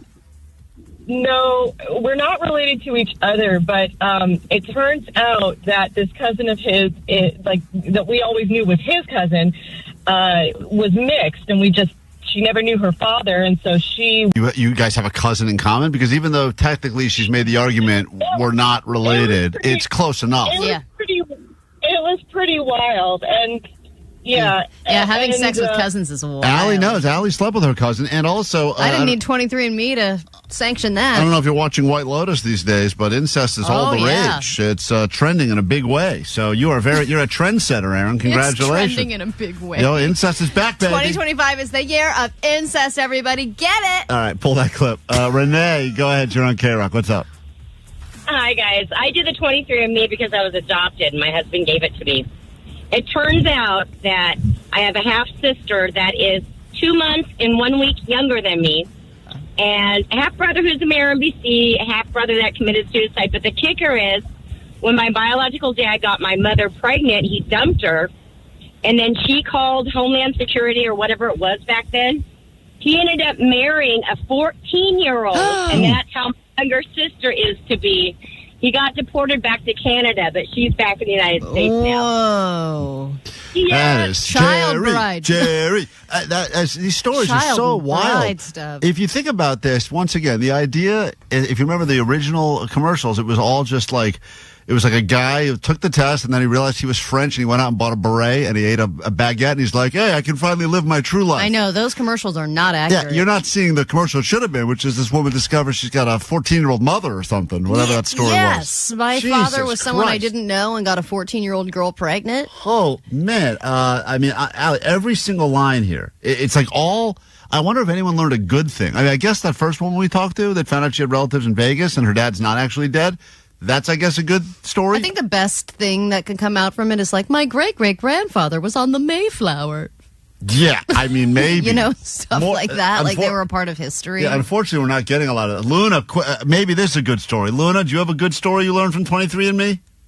Yeah, well, we learned about it through my cousin, and he got in touch with a half-sibling. He told his, who was about to exploded, he was cheating throughout his entire marriage for 36 years. Oh, my God. 36 years of infidelity. You got to respect that. Did you Allie. say this was a happy ending? No, I think she's back. We finally found a happy ending. This is from Stephanie. Yes, you have a happy ending? No, not really. I don't think so. So my dad is German, and I've always asked him about his side of the family, and he's just always like been sketchy about it. So one day I was about to do it, and he was just like, "Wait, just stop!" Like he's like, and I was like, "Why does your grandpa not have like any siblings?" And he's just like, "No, just stop." And I was just like, "What?" And he's like, I think I need to tell you before you find out." And I was like, "What?" Like that was really weird. So then he tells me, he's like, well, your grandfather and all of them were in the war, and they were with Hitler, and they were Nazis. And I was like, what the heck? They were with Hitler. They were like with Hitler. I don't want to go into what side of the war they were on, but they were with Hitler. But what? He's like, yeah, that's why your grandfather like quit, and he wanted to like, so he like immigrated over here, but he left his siblings, and that's why they never speak, because they disown him. They're like, what? You're gonna like... All right. Well, once again, now I understand why 23andMe couldn't survive. It was just a lot of people. 23andMe has ruined a lot of lives. I mean, we could take these calls all day. We have to move on, though. It's such a gentle way of saying your whole family were Nazis. Here's the thing. Your grandfather picked a side, and he was with Hitler. So you don't need to take the test. Just with him. Vanessa, pick one of those fine people and give them some tickets to see Ricky Gervais. This is KROQ.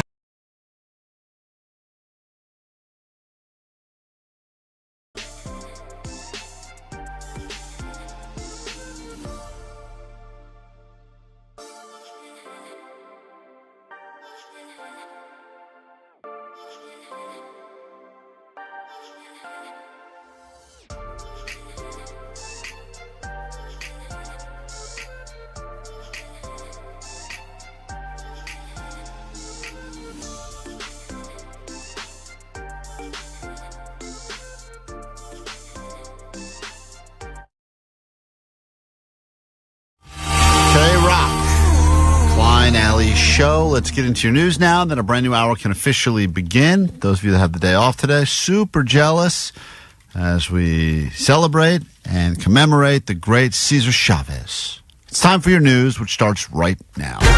Grab your Adderall. It's time for ADD News. All right, have the AI narcs gotten you yet? They installed some new cameras on the buses along the La Brea and Wilshire lines. There's a couple of lines there that they put cameras on those buses, and they announced, we're going to start ticketing you. It's not going to be us. It's going to be the AI cameras. They're going to catch you if you park in a bus lane. We're going to scan you and automatically send you a ticket. This just started, so how is it going? Well, apparently, it's going very, very well. Just those two Metro bus routes have already issued 10 times the typical number of bus-related parking tickets within the program's first month. They have issued 5,500 citations.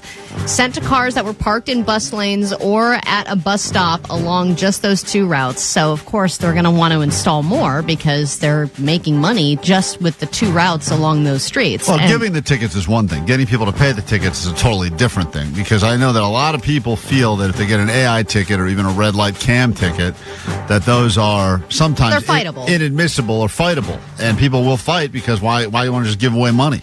Well, and think about how many people probably don't even know that those cameras have been installed, and they may be parking those bus lanes every single day, just making stops, picking up coffee, etc. I mean, those are perfect places to just grab a pickup order, and I think that's what most people are doing on Wilshire. There's right in front of like a block from the studio, in front of that Chipotle. They got for some reason, there's like one parking spot, and that bus supposedly is right in front of Chipotle. Right, but also they've taken up enough room for 3 buses. That's all considered the bus lane. Watch a short little bus lane, guys. Yeah. You don't need that much space. It's a lot of, what are you, the world's worst bus driver? How much space do you need? It's just funny to me that 5,500 people within 1 month parked in a bus lane just in that short area. Like that small space. Well, the nice thing about Wilshire is you can kind of look down and you can see in the distance a while. So what I'll do is, because I still will park in that bus lane, not right in front of the bus stop, that would be rude, but I make sure the bus has plenty of room. But if I had to run to Chipotle and grab an order, but I can get out and look down Wilshire and see there's no bus coming for 5 minutes. Oh, yeah. Then I can go Or you in. can just get a nice bus route map. A butt what? A butt route map. Nice. Memorize your butt routes, everybody. Remember them. All right, movie theaters are still trying to get creative on ways to get people back in the seats, and with the pandemic and the thousands of movies that you can watch instantly on streaming services at your house, it's been challenging to incentivize people to get to the movie theaters. But here are some of the things that they're planning to try next. They've already done re-releases of classic movies. They've done booze in the theaters. They've done sing-alongs. Now they're trying to get pickleball games going in the lobby area. Why? Or bowling, along with cocktails, so you can feel like you get this happy hour kind of cool, like, hey, I'm here at there's movies, yes, but there's all this other stuff that I can take advantage of while I'm here. They're also trying to get weed in the theaters, which could be a huge game changer for the movie theater industry. That's a strong one. And they're also considering getting rid of phone restrictions because they know people cannot be without their phones for an extended period of time. And I know the most annoying person in a movie theater is the person that is on their phone or even taking a phone call with their screen brightness all the way up. But they're saying, we've told people to silence their phones and to turn them off, and they just can't do it. So let's just release the policy. We all have this innate clock in our brain when we feel like it's been 3 minutes since we've checked our phone. We must check our phone. We have to see what is possibly going on. Everyone wants to know what they're missing out on. And as a result, in general, the concept of going to a movie, which used to not be anything, you'd sit in a chair for 2 hours and watch a movie.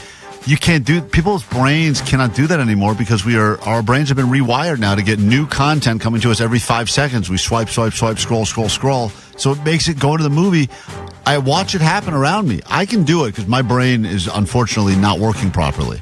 But a lot of other people, I look at them. Well, you have ADHD, but that doesn't mean that we just give in to the ADHD culture that everybody else has. You know what I mean? But I look You have around. to fight against it and just go, hey, guys, you can sit in front of a movie. That's already stimulation enough. You're already looking at a screen for 2+ hours. You would think it's stimulation enough, but some of these filmmakers, they like to have slow parts where they have to let the story drag on or whatever, and then as a result, you got these people. I watch it happen all around. You see a light, someone checks their phone, and it becomes a very habitual. Someone looks at their phone, then you look at that person. You're like, I got to check my phone, and then my God, my phone, I forgot. You watch everyone doing it, like you think it's about to be the encore at a weekend concert. Everyone's taking their phones out to show their lights. It's really wild. I know it is. We can't do it. I mean, we're effed. Our brains are effed. No, there's still time. We can go back. There's no going back. All right, even in a movie, when I watch someone check their phone, I'm like, I got to check my phone too. There's probably something good on there. There's something going on. What's going on with my Jerry Hump video? All right, several iconic businesses are at the risk of closing on Sunset, though one of them, Le Petit Four, seems to be getting saved because no one wanted to see it go, so I guess their business is now booming again. But no one can save you from a rat infestation. Once you get flagged, it's real hard to come back from that, and a bunch of LA restaurants are closing because of vermin found by health inspectors. And I'm looking at this list. Not going to say there's a lot of well-known restaurants on this list. It's places like Taisu Lucky Restaurant, which I feel like the name of the restaurant is kind of a red flag when you're just like trying to make it sound lucky or fancy, even though it's not a fancy place. China Walk Express, green. Hold on, it's called like green. Hold on, let me find this. Green Table Cafe. That is a big rat. That is a huge Green rat. Table Cafe is so innocuous. You're just like, I don't know, it's healthy, I guess. Fresh Canes. Again, I think a red flag. Fresh Canes. You want Raisin Canes? No. We're going to go Just Fresh Canes. Fresh Canes. That's right. That's the good stuff right there. Fish and Chic. Yeah, whenever restaurants try to sound fancy, it's usually a red flag. You're right, because when you go to like a bowling alley and it just says like fine food or okay food, usually that's great. You set the expectation appropriately. Yeah, I mean, Sue Bird Cafe, Killer Kebab. Again, not killer. It could have been. These were all shut down for rat infestation? Faux Pastor. I feel like that's misleading. All right, well, I'm sure we'll post the complete list or you can find it online. Avoid your rat restaurants. Speaking of bowling alleys, Highland Park Bowl is on the list as well. Oh, man. Damn it. There goes my theory about that. Rats. We get into a brand new hour of the show, and the very first thing we do is tell you how you can score yourself tickets to Coachella. Perhaps you go every year and you've been dragging ass on getting yourself tickets, or never been before. You go, this is the year I finally want to go. See some Green Day, see some Lady Gaga. We will have those tickets for you. Explain exactly how you get them. I know a lot of people are on the phones right now, but this is not just call at 9 a.m. That's too easy for tickets this good. We'll tell you how to score them next right here on KROQ.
KROQ FM in HD Pasadena, Los Angeles, Orange County.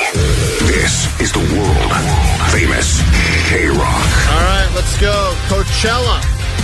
We got some tickets for you to win every day this week here on KROQ in the 9 a.m. hour at 9 o'clock, between 9 and 10 a.m. with us, and again at 5 p.m. More chances to win your Coachella passes. Time's running out. You need to win those tickets from us, and we'll make that happen for you different ways every single day. You have to listen right around 9 o'clock to figure out how to win them. Let's keep it kind of easy. It's Monday. It's a holiday. I don't think we need to have people jumping through hoops. This year, Green Day will be playing Coachella.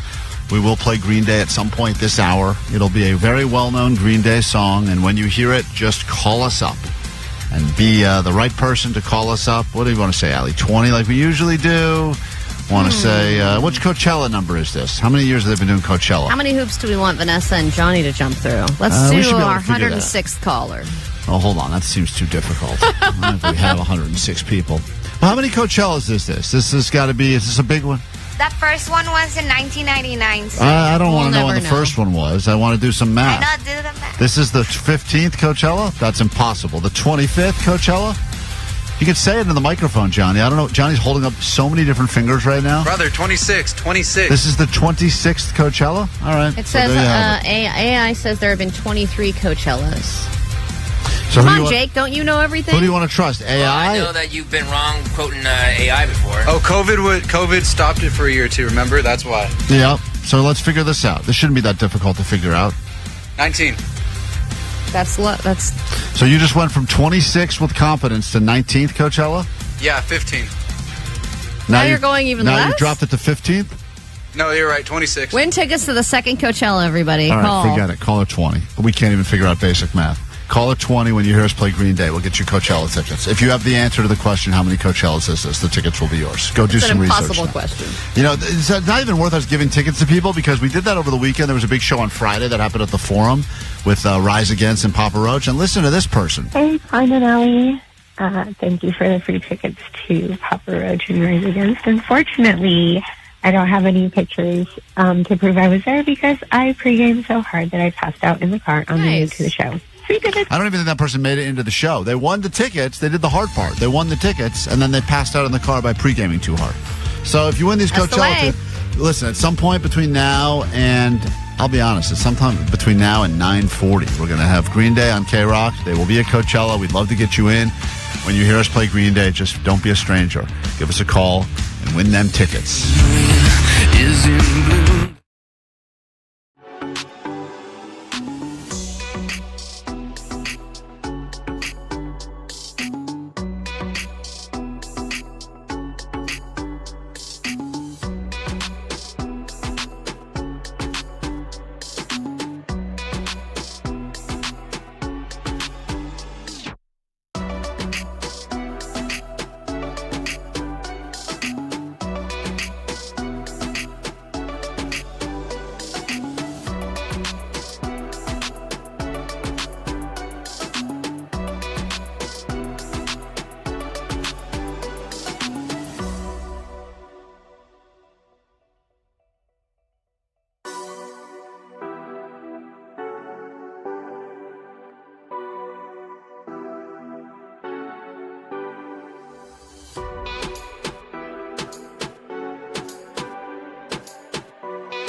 that are watching along on YouTube. I want to know when that Green Day song's going to hit. It'll hit this hour. When it does, call us up. Get to see Green Day and all the other bands at Coachella.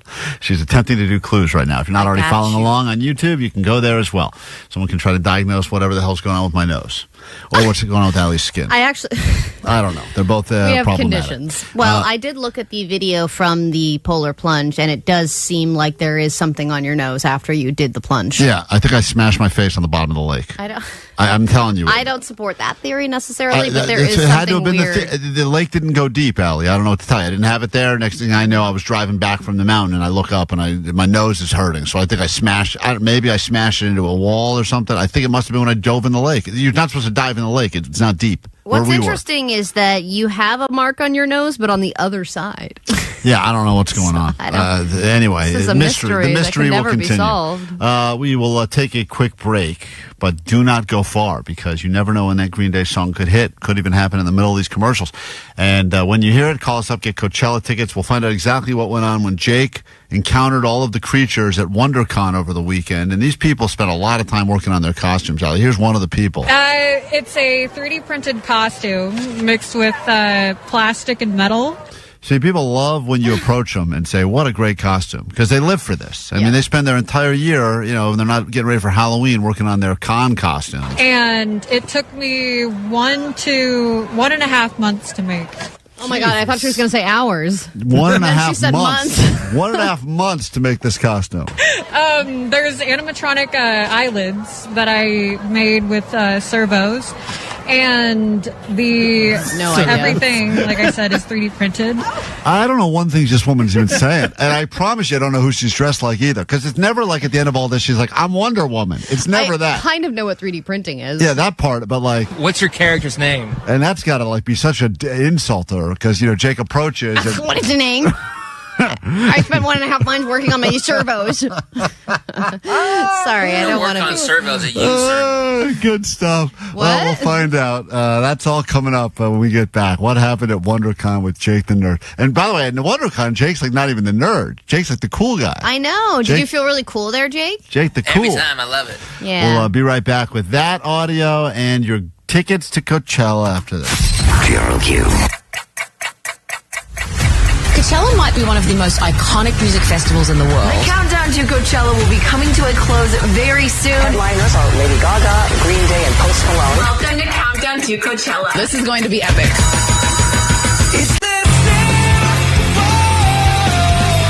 The Prodigy, The Original Misfits, Basement Jacks, Joe, Lola Young, The Beaches, and tons more.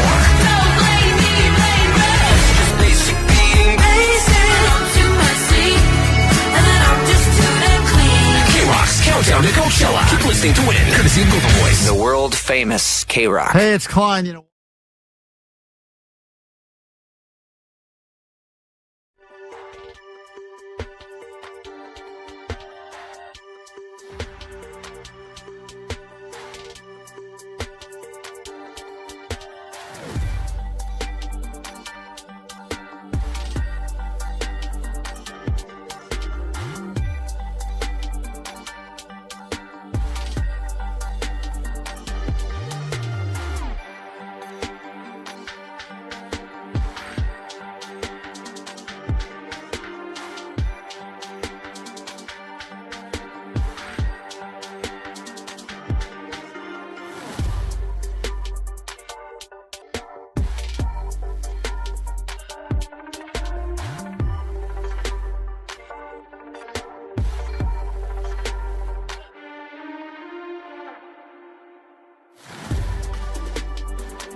Show. We got lots going on today and a lot of chances for you to win stuff from us. So be ready to call, be ready to win. The numbers to join the show, variety of topics, 800-520-1067, the return of the box of shame. Also get into a little round of Johnny Doesn't Know. I think we're going to do Johnny Doesn't Know football because you would think as a full-blooded Mexican-American, Postmaster Johnny would know even the most basic stuff about soccer or football. But I know a lot of sports. As we were talking about this Galaxy thing, it turns out he knows less than nothing. So we will get to that a little bit later. Hopefully you bet against Johnny and win yourself some stuff from us at KROQ. As we mentioned, we'll get you into Fred again multiple times throughout the show today. Friday Flex is coming up, Weekend Watchers. And for the first time ever, we're going to do a Weekend Rewatchers. Not new shows that we are watching again from as far back as 20 years. Yeah. That we're giving another watch or more. to. So Weekend Rewatchers, are you rewatching something that you know is not new, but you're rewatching it because it's just that good? We'll get to that later. And as we mentioned, any dad advice you've received in your life could score you something. Speaking of Father's Day, Allie, this was a question on the GOAT line for you. I was just thinking to myself, if Sunday, Father's Day, was the Throat Goat's busiest day of the year, Allie, can you ask your mama, please? All right. Hopefully I get an answer today. Bye. That's a serious question. As the original Throat Goat, you, Allie, has 4 dads because your mom keeps upgrading. We use that theory to assume 3 of them are my mom's dating history. The other one is a father-in-law. Oh, your mom hasn't given him the Throat Goat? No! Oh, okay. I don't None know. that we know of. That's disgusting, guys. Why'd you just make that noise then? Because I'm vomiting. Throat goat. He say I'm a throat goat. He like when I choke. Where's the Father's Day card that says this? Yeah, where's that Father's Day card? Where it's to open it and it has the little, it plays music. That's the song. It's like Billy the Big Mouth Bass, but I'm singing that. Hey, Open has a Fifi in there. Allie, in all seriousness, though, do you think that the Father's Day is the Throat Goat's busiest day of the year? I'm not going to talk about this or entertain this idea. Why don't we talk about how your mom services your dad? It probably hasn't happened in, I would imagine, 40 years. Okay. If I had to guess. But the idea of it My little sister you. is probably the last evidence that there was any intercourse in that relationship. And I thought you were going to say your little sister's the new Throat Goat. No. I highly doubt your that. sisters probably do it too. Absolutely, they do not. No, none of them are sexual in any way? Nope. I can't even fathom it. It's a crazy concept. Are you like the Casanova of your family? That's right. For being able to have sex How for sad, 1 minute? How sad is that? He's the lone breeder. Oh, the player's coming to Thanksgiving dinner. I'm the lover. So, in all seriousness, forget about your mom It's for not a in all second. seriousness. I'm forgetting about my mother. Do you believe that Father's Day is a big, of all of the kind of mainstream holidays, Hallmark holidays, is that the throatiest goat day of the year? Do you think so? Yes or no? Answer that as someone who has had a lot of dads. You have had more dads than most people. Yes, but I've had family Father's Day things. I've never had a romantic Father's Day type event. No, but growing up, was there ever a moment where your mom would say, time for me to give Dad his gift? Why are you asking me these questions? Well, I would remember my mom going down on my dad when I was a kid? Is that what you're asking me? I'm not asking. This I guy. was just thinking to myself, This guy asked. if Sunday, Father's Day, was the Throat Goat's busiest day of the year, Allie, can you ask your mama, please? All right. Hopefully I get an answer today. Bye. Why does he need an answer today? He's not trying to be funny, that guy. He's asking a serious question. Look, I think in terms of general guys that want certain things for Father's Day, It's a great gift. it's a great gift. Right. Moms want flowers, dads want beaches. I think that's kind of universal, wouldn't you think? And Definitely. I think probably this would be either the most popular day or if your team is playing in the Super Bowl, wouldn't you feel like, I think this would be more. If this is a day to really say, celebratory. Thanks for all you do. Let me show you the appreciation. This would be, I think, I have to argue it's the bigger day. Wouldn't you say Of all the holidays. above any other thing, like being able to play golf, spending time with your children, all that stuff, you would take a beach over all those things? Oh, yeah. No question. Yeah, definitely. Thank you. He knows. I want you. Yeah, we all do. So I'm just saying, it's a great last-minute gift. No thought needs to go into it, really. Well, a free. little thought needs to go into it. Not thought, but very little thought. A coordination. Just saying, if you didn't get a card in the mail by now, it's not and this is obviously not for your own dad. This is if you are dating, if you're married or whatever. Oh, you got. If I was dating a guy, they would not ask for that for Father's Day because I was not good at that. Yeah, yeah. It's fun. I knew early on that this was not something I should be doing. And I did not enjoy it, and I don't think they did either. $100 is yours after this quick break. If you want it, call us now. Little Allie knows the news action on a Friday. You can battle anyone on the show. It's a pick your poison, and we'll do it next.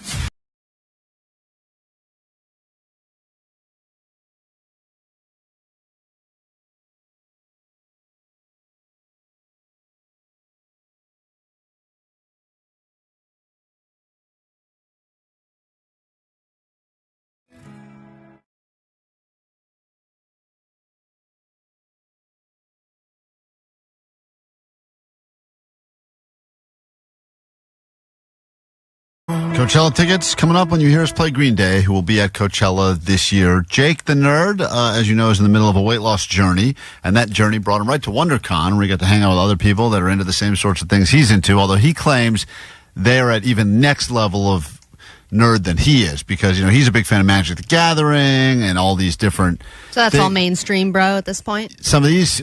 Jake, right, some of the people you encountered were like next level. I mean, real obscure characters that they were dressing like. Yeah, super obscure, and then to take the time and effort to put in that much effort into making those costumes is a next level type of thing. Yeah, like here's an example, Allie, of just some of the people Jake encountered there. Because I'm a tall, strapping gentleman, I've got armor for going into battle. This guy sounds like he's talking through some sort of a mask of some sort. He most definitely is. Yeah. Bright red teeth, bright red eyes, and horns. They are blue and black. I'm a cybernetic alien vampire. A what now? Is he making up stuff? I think at this point they're making stuff up to make us feel like we are so out of touch. I'm a vampire. Do you not know what that and is? You're like, vampires? Like, shut up, nerd. Vampire, shut up. I'm a vampire. Is he trying to say vampire, but he's stuck in his mask? Oh, yeah, I think so, yeah. And he has like handlers who are telling him what the costume is. Oh. They are blue and black. I'm a cybernetic alien vampire. Of course he is. Of course. There's nothing more to be said other than that. You bumbling fool. So now he's mad at you, or is it because you don't know who he is? Because I think everyone's... Is this the nerd form of bullying? I think it is. I think he's playing the part of the character. Oh, that's what a vampire sounds like? That's what this guy sounds like, yeah. Oh, got it. Follow the horde. What's your character's name? See, that's like so condescending, because this guy, he probably feels great about his costume. Have I not explained it to you, civilians? Right. So, if you've ever watched Masters of the Universe, He-Man or She-Ra... Of course, everyone knows He-Man and She-Ra. Yeah, I used to watch He-Man and She-Ra. But of course, he can't be those guys, because that's mainstream sellout. So he's got to be... This is Hordak. Yeah. One of the greats. Is he, though? One of the greats? Is he one of the greats, Jake? Yeah, he's like the next big villain after Skeletor. So you went with the not Skeletor, not the biggest villain, and not one of the biggest stars of the He-Man universe. It was a secondary, big villain, yeah. So you knew who he was?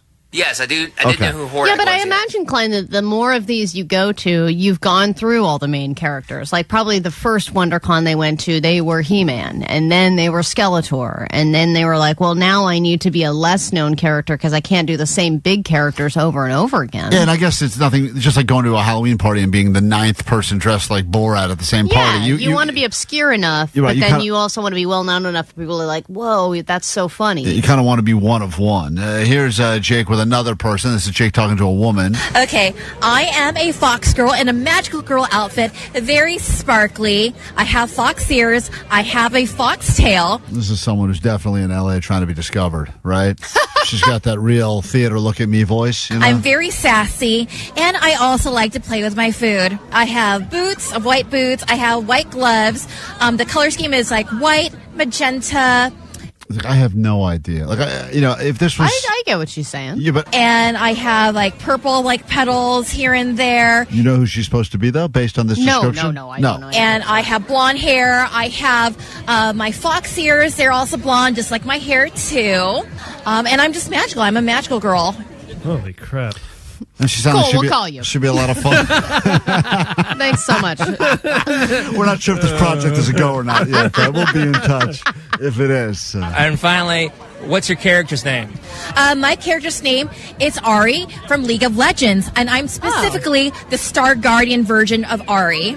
The Star Guardian version. Right, that's my point. Even when you pick something where you go, oh, I've heard of that, League of Legends, it can't be like, but here's the part I am. It's the part you've never heard of. I'm the alter ego of the Fox girl. You're like, what does that even mean? I mean, with Halloween costumes, if you have to over-explain it, then you know it wasn't a good Halloween costume. But that's the opposite here. If you have to over-explain it, it means your costume is truly great. So this is Jake at WonderCon over the weekend. We were all doing things, jumping in lakes, and Allie was mocking me. Although Allie's costume was the dumbest of all. She wasn't even at WonderCon. She just wore a chicken on her head. And I was in my stupid... Excuse me, it was an alien vampire form of a chicken on a head. A traveler with a giant hammer that goes around and defeats large beasts. So I think to myself, oh, good. It's Thor. I finally know one. Okay. Thor. And, of course, I'm way off. What color is your outfit? Green and tan with leather and brown everywhere. And what's in your other bag here? You got like a little friend here? He's my little Palico. Palico. And I guess, what's your character's name? I feel like Jake's over it, too. And I guess, what's your... Jake, you should be into this. I thought this is kind of like your world to a certain extent. Oh, it totally is my world, but a lot of these characters I do not know. Yeah. Right, so even you, this is, if anyone's going to have a shot at WonderCon of understanding people's costumes, I would think, on our show at least, it would be Jake. Well, he's a hunter from Monster Hunter. From Monster Hunter. The show's Monster Hunter? Yeah. And does he have a name? No, it's just, his name is Hunter. It's just a nameless character from the show Monster Hunter. This guy decided to go as. You know, it's like when your aunt describes a show to you that you've never seen and have no interest in seeing, but they proceed to explain every episode and the entire plot and all the details, and you're like, I still don't care. That's this when you talk to everybody. Jake decided to give this guy the much-needed follow-up question about his costume. How many different versions of armor does he have? Oh, hundreds now. So... You know, like almost, I don't even understand his question. No, right. How could you? So this is your favorite armor that you picked? This is the one from the newest game that just released. So I see what he's saying. Trying out something new before anyone else did it. Got it, yeah. And does his weapon ever change? Yeah, there's 14 different weapons you can pick from. I decided the big hammer because it's just impressively fun. Yeah. And one more time, your character is? A hunter from the Monster Hunter series. Now, if that matters to you, that's probably pretty cool. Mm-hmm. But I think maybe that's the idea of WonderCon. It's not for mainstream suckers like us. No, this is for real... It's for wonders of the world. Right. Jake, you're not dressed up, correct? No, I'm just wearing my normal stuff. And most people that go to this, are they dressed up? Like what percentage? I would say maybe a good 25% are really dressed up, like to the nines. I thought you were dressed like the Blob. I'm looking at these pictures. It's very funny. Was that not a costume? 100 different skins. You choose the Blob. Big purple guy. Yeah, you look like Grimace from McDonald's. Did people think That's not what I look like. Did people think you were in costume? No. Hey, today's the day Jake starts his weight loss journey, and here's some advice for you, Jake. Sweet nipples.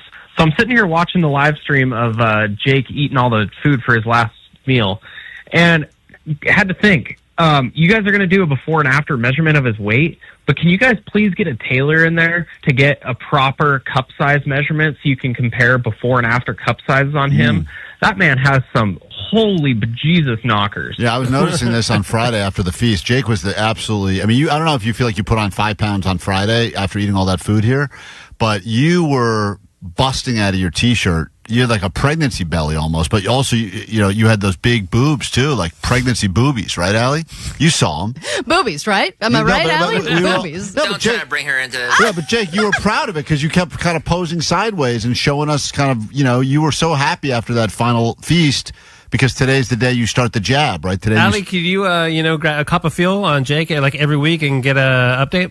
Yeah, because you're a lesbian. Yeah. You must be good enough to be able to cup a breast and be able to tell the size, right? I don't think I would even need to cup. I can just do it by looking. No. Jake, we need to cup. Jake, can you come in here for the YouTube audience? He sweats a lot under his boobs. Can you I come think in this here? is an HR violation. It's not. I think we're making Jake uncomfortable. Jake, would you be okay letting Allie cup your giant breast? Allie, you want to cut me? No, I don't want any part of this. No, she's doing it. Yeah, Jake's coming in here. You can see this on sweet YouTube right now. Sweet knockers indeed. This guy, and by the way, Allie, give it a real cupping and just give. Why don't you do a real cupping? You're a lesbian lady. You love love women just as much as I do. You should know more than I do, though. Hold on. Wow, Jake is that shirt? That shirt is. Jake looks like he has full-on breasts right now. It's wild. Allie, he's Give it a feel. Give it a feel. Allie, get in there. He is very close. Allie, as a lesbian lady. Jake is leaning into Allie. So hard. Allie's putting her left. She's giving a real squeeze. Wow, they're very hard. Are you turned on? No. I was talking to Jake. Oh. Give it a jiggle. No. All right. What do you think, Allie? What do you think? Don't pat it like that. You think he's a D cup? Ow! Hey, she's slapping it. What do you think he is? I think that's, well, let me feel mine. Hold on. Allie's feeling herself now at the same time. She's got one hand on her own breast, one hand on Jake's. Oh, this just got weird. I think he's the same as me, which is a C. You think Jake's a full C? Yeah. A third? What was that grunt? Was that an I agree grunt? All right. Well, there we have it. All We're right, starting well. out. Jake, is that what do you think? A 38C? Ooh, no, I think we're at 40. He's a 40. 42. 42C. All right. Now we know. He's have to go to a separate rack. Totally worth it. That's why we put all those cameras in the studio for moments like My that. hand smells. Yeah. Oh, God. Do you have the time?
KROQ, that was Green Day. We told you to do something, which would explain why everyone's on the phones now here at KROQ. We say hi to Claire and Reseda. Good morning, Claire.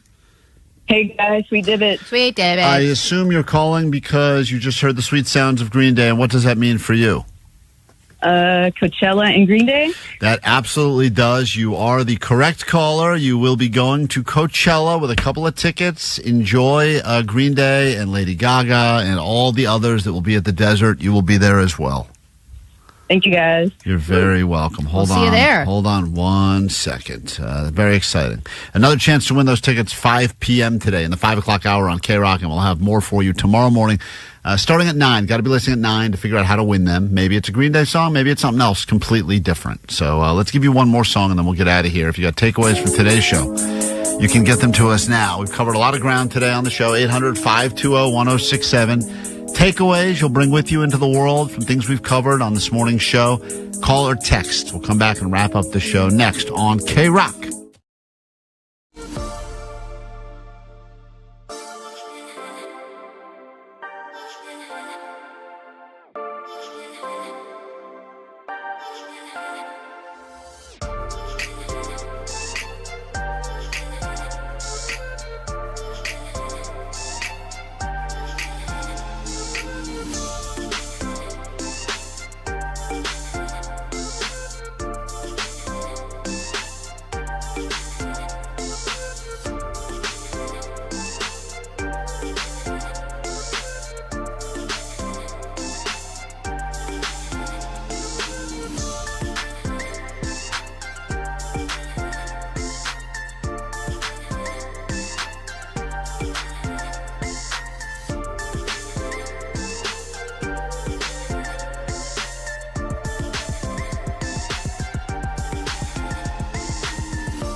Today's show. If you're just waking up or just joining us, or perhaps you have the day off from school and or work, super jealous, you missed a lot, go to our socials, Klein Alley Show. You can see video footage of the whole thing we did up at Big Bear over the weekend. Thanks again for everyone who came up there. A lot of supporters, a lot of listeners to the show that stopped by, not necessarily to jump in the lake with me, although I appreciate the bold people that did that. A dozen listeners decided to actually jump in the lake, but then there were all those that decided to just stand on the side, drink, and mock. And all the people that came up, and it was really nice because I got there and there's a lot of people. Hey, Klein, what's up, man? Can't wait to see you jump in the lake. And I go, are you going to come in with me? And they go, hell no, man. What's wrong with you? Yeah. So a lot of that. But I like anyway. the drink and mock section. That was a good section. So thanks for coming out to support. Of course, you can also check out our morning wake-up routine. You can see that. We are followers, not leaders. And you can see that whole video doing well as on Instagram as well. And Allie getting close to crossing 3 million, replacing her Tesla badge with the Klein Alley Show badge. A few of those to give out today as well. So hit us up in the DMs if you would like one for your own vehicle. Let us know in the DMs so we can get that to you as well. Tomorrow on the show, lots of stuff to get to, more Coachella tickets. And we are getting closer and closer to piercing day. I think today Vanessa has to have a conversation with the lawyers to approve that they can jab my nipple on Friday, because I guess Blind Charlie is going to maybe try to do the piercing. I don't know why we're deciding we're to let Blind Charlie do this, because he put the final donation in that put us over the edge. Yeah. So we're going to have a blind guy trying to pierce my nipple, and for whatever reason, the lawyers now have stepped in and they're not happy about it. So no, I think they're happy about it. Look, I had to sign my life away before I jumped in the lake on Saturday to say I won't sue the company if I die in the lake. I assume I could sign the same thing and just say a blind Charlie accidentally blinds me, pierces an eyeball, I can't sue. But for whatever reason, because... According to the company, that doesn't matter, so you should sue him for jumping in the lake anyway. Good point. Yep. That's a great point, Good Omar. point, Omar. We're going to sue you, our company. Takeaways from today's show. What do we got? 213, my takeaway is Allie produces expired breast milk. Yeah, she sure does. She's cheap on the inside and out. 626, my takeaway as well. Allie, you have a good heart. 562, my takeaway is that Monday Vanessa is very different from Friday Vanessa. 909, I got to get myself a butt map. 818, my takeaway is Caitlin Clark is a great panini maker. 213, Jake has a lot of kite knowledge. Sure does. Way And too much. 562, Jake and Allie have the same bra size. That's nice right there. Look at 818 takeaway here. It looks like Johnny can never be late again. Guy's got a car. Oh, yeah, that's right. Johnny got a car. Johnny got a car. Johnny, is that yours to keep or is that a loaner? It's to keep, and thanks to Star Ford and Star Mazda in Glendale, they hooked it up and they put me in a car. I dude. really appreciate anytime we have problems that we bring all of our life problems on the air, and sometimes they're like the real ones that you deal with as well. Johnny had a period of time where he was not getting to work, couldn't get to work because his car finally crapped, and we tried. The good old days. Those were the good old days, and now he's all reliable with a new car. He's all confident and whatnot. Well, and he was going through a lot of car problems. He had the tires blew, and then he had the brakes blew. and then he had a transmission problem, and then eventually he just left the car on the side of the road and was using friends and Justin the engineer to get here. He had a brain malfunction. But it's interesting. I did notice that Johnny used to park in the shameful. There's like spots in the corner of the lot where you hide your car. Where no one, right. It's the shameful row of cars where no one gets seen and no one sees you. And now Johnny's like front. He parks right up front now. He's all proud of his new car. Yeah, front and center, dude. I parked right next to Allie in the handicap spot, too. And it's all thanks to Star Ford. Hold on. Whoa. And it's all thanks to Star Ford. Oh, my God. Sure, they're going to love that. Wait, who's in the I'm handicap? parking illegally and wherever I want. Is Allie in the handicap spot or are you? Yes. But I think, yeah. Who's in the handicap spot? No one should be in the handicap spot, Johnny. I'm not in the handicap spot. I swear. I'm not in the handicap. Someone go check Johnny's car now and see if it's in the handicap. It may not be there anymore. No, it may have been towed. I mean, Johnny technically, I think, does kind of qualify for that spot. I'm not handicapped. No, because, well, hold on. That's a good sound. Omar will pull that sound. Listen, people are convinced Johnny actually. Listen to this. Okay, volleyball. You know, Johnny, I want to apologize. I hated you, dude. I thought you were always faking it, and how could you be such a dumbass? But we all thought that. You know, John proved that you just are a dumbass, and maybe you're my favorite now, and maybe I hate Jake now. Oh, what? Shut up, you fat baby. Okay. He reacted to you. He knew you were going to say something. That's the greatest. The guy's already reacting in the goat line. All right, we got to go. We're way late. Stick around. Nicole Alvarez will be in here. 40 minutes, nonstop KROQ, and more Coachella tickets later today here on KROQ. And Johnny, congratulations, dude. We're really happy for you. I'm glad we could be a small part in this journey for you to get a car. Thank you, guys. And thank you. Love you guys. Star. Go to Star Ford for all your special needs. Yeah. Seriously, Star. Give the proper shout out, Johnny. Who are we thanking? Thank you, Star Ford and Star Mazda in Glendale, the greatest place to go get a car. Thank you for John. Please. Congrats, Johnny. And if Johnny keeps annoying us, then we're going to need a different a tow company to come and take him away. All right, we'll see you tomorrow. All right, bye. That's it. Klein Alley Show. Klein Alley Show. 106.7 FM. The world famous KROQ.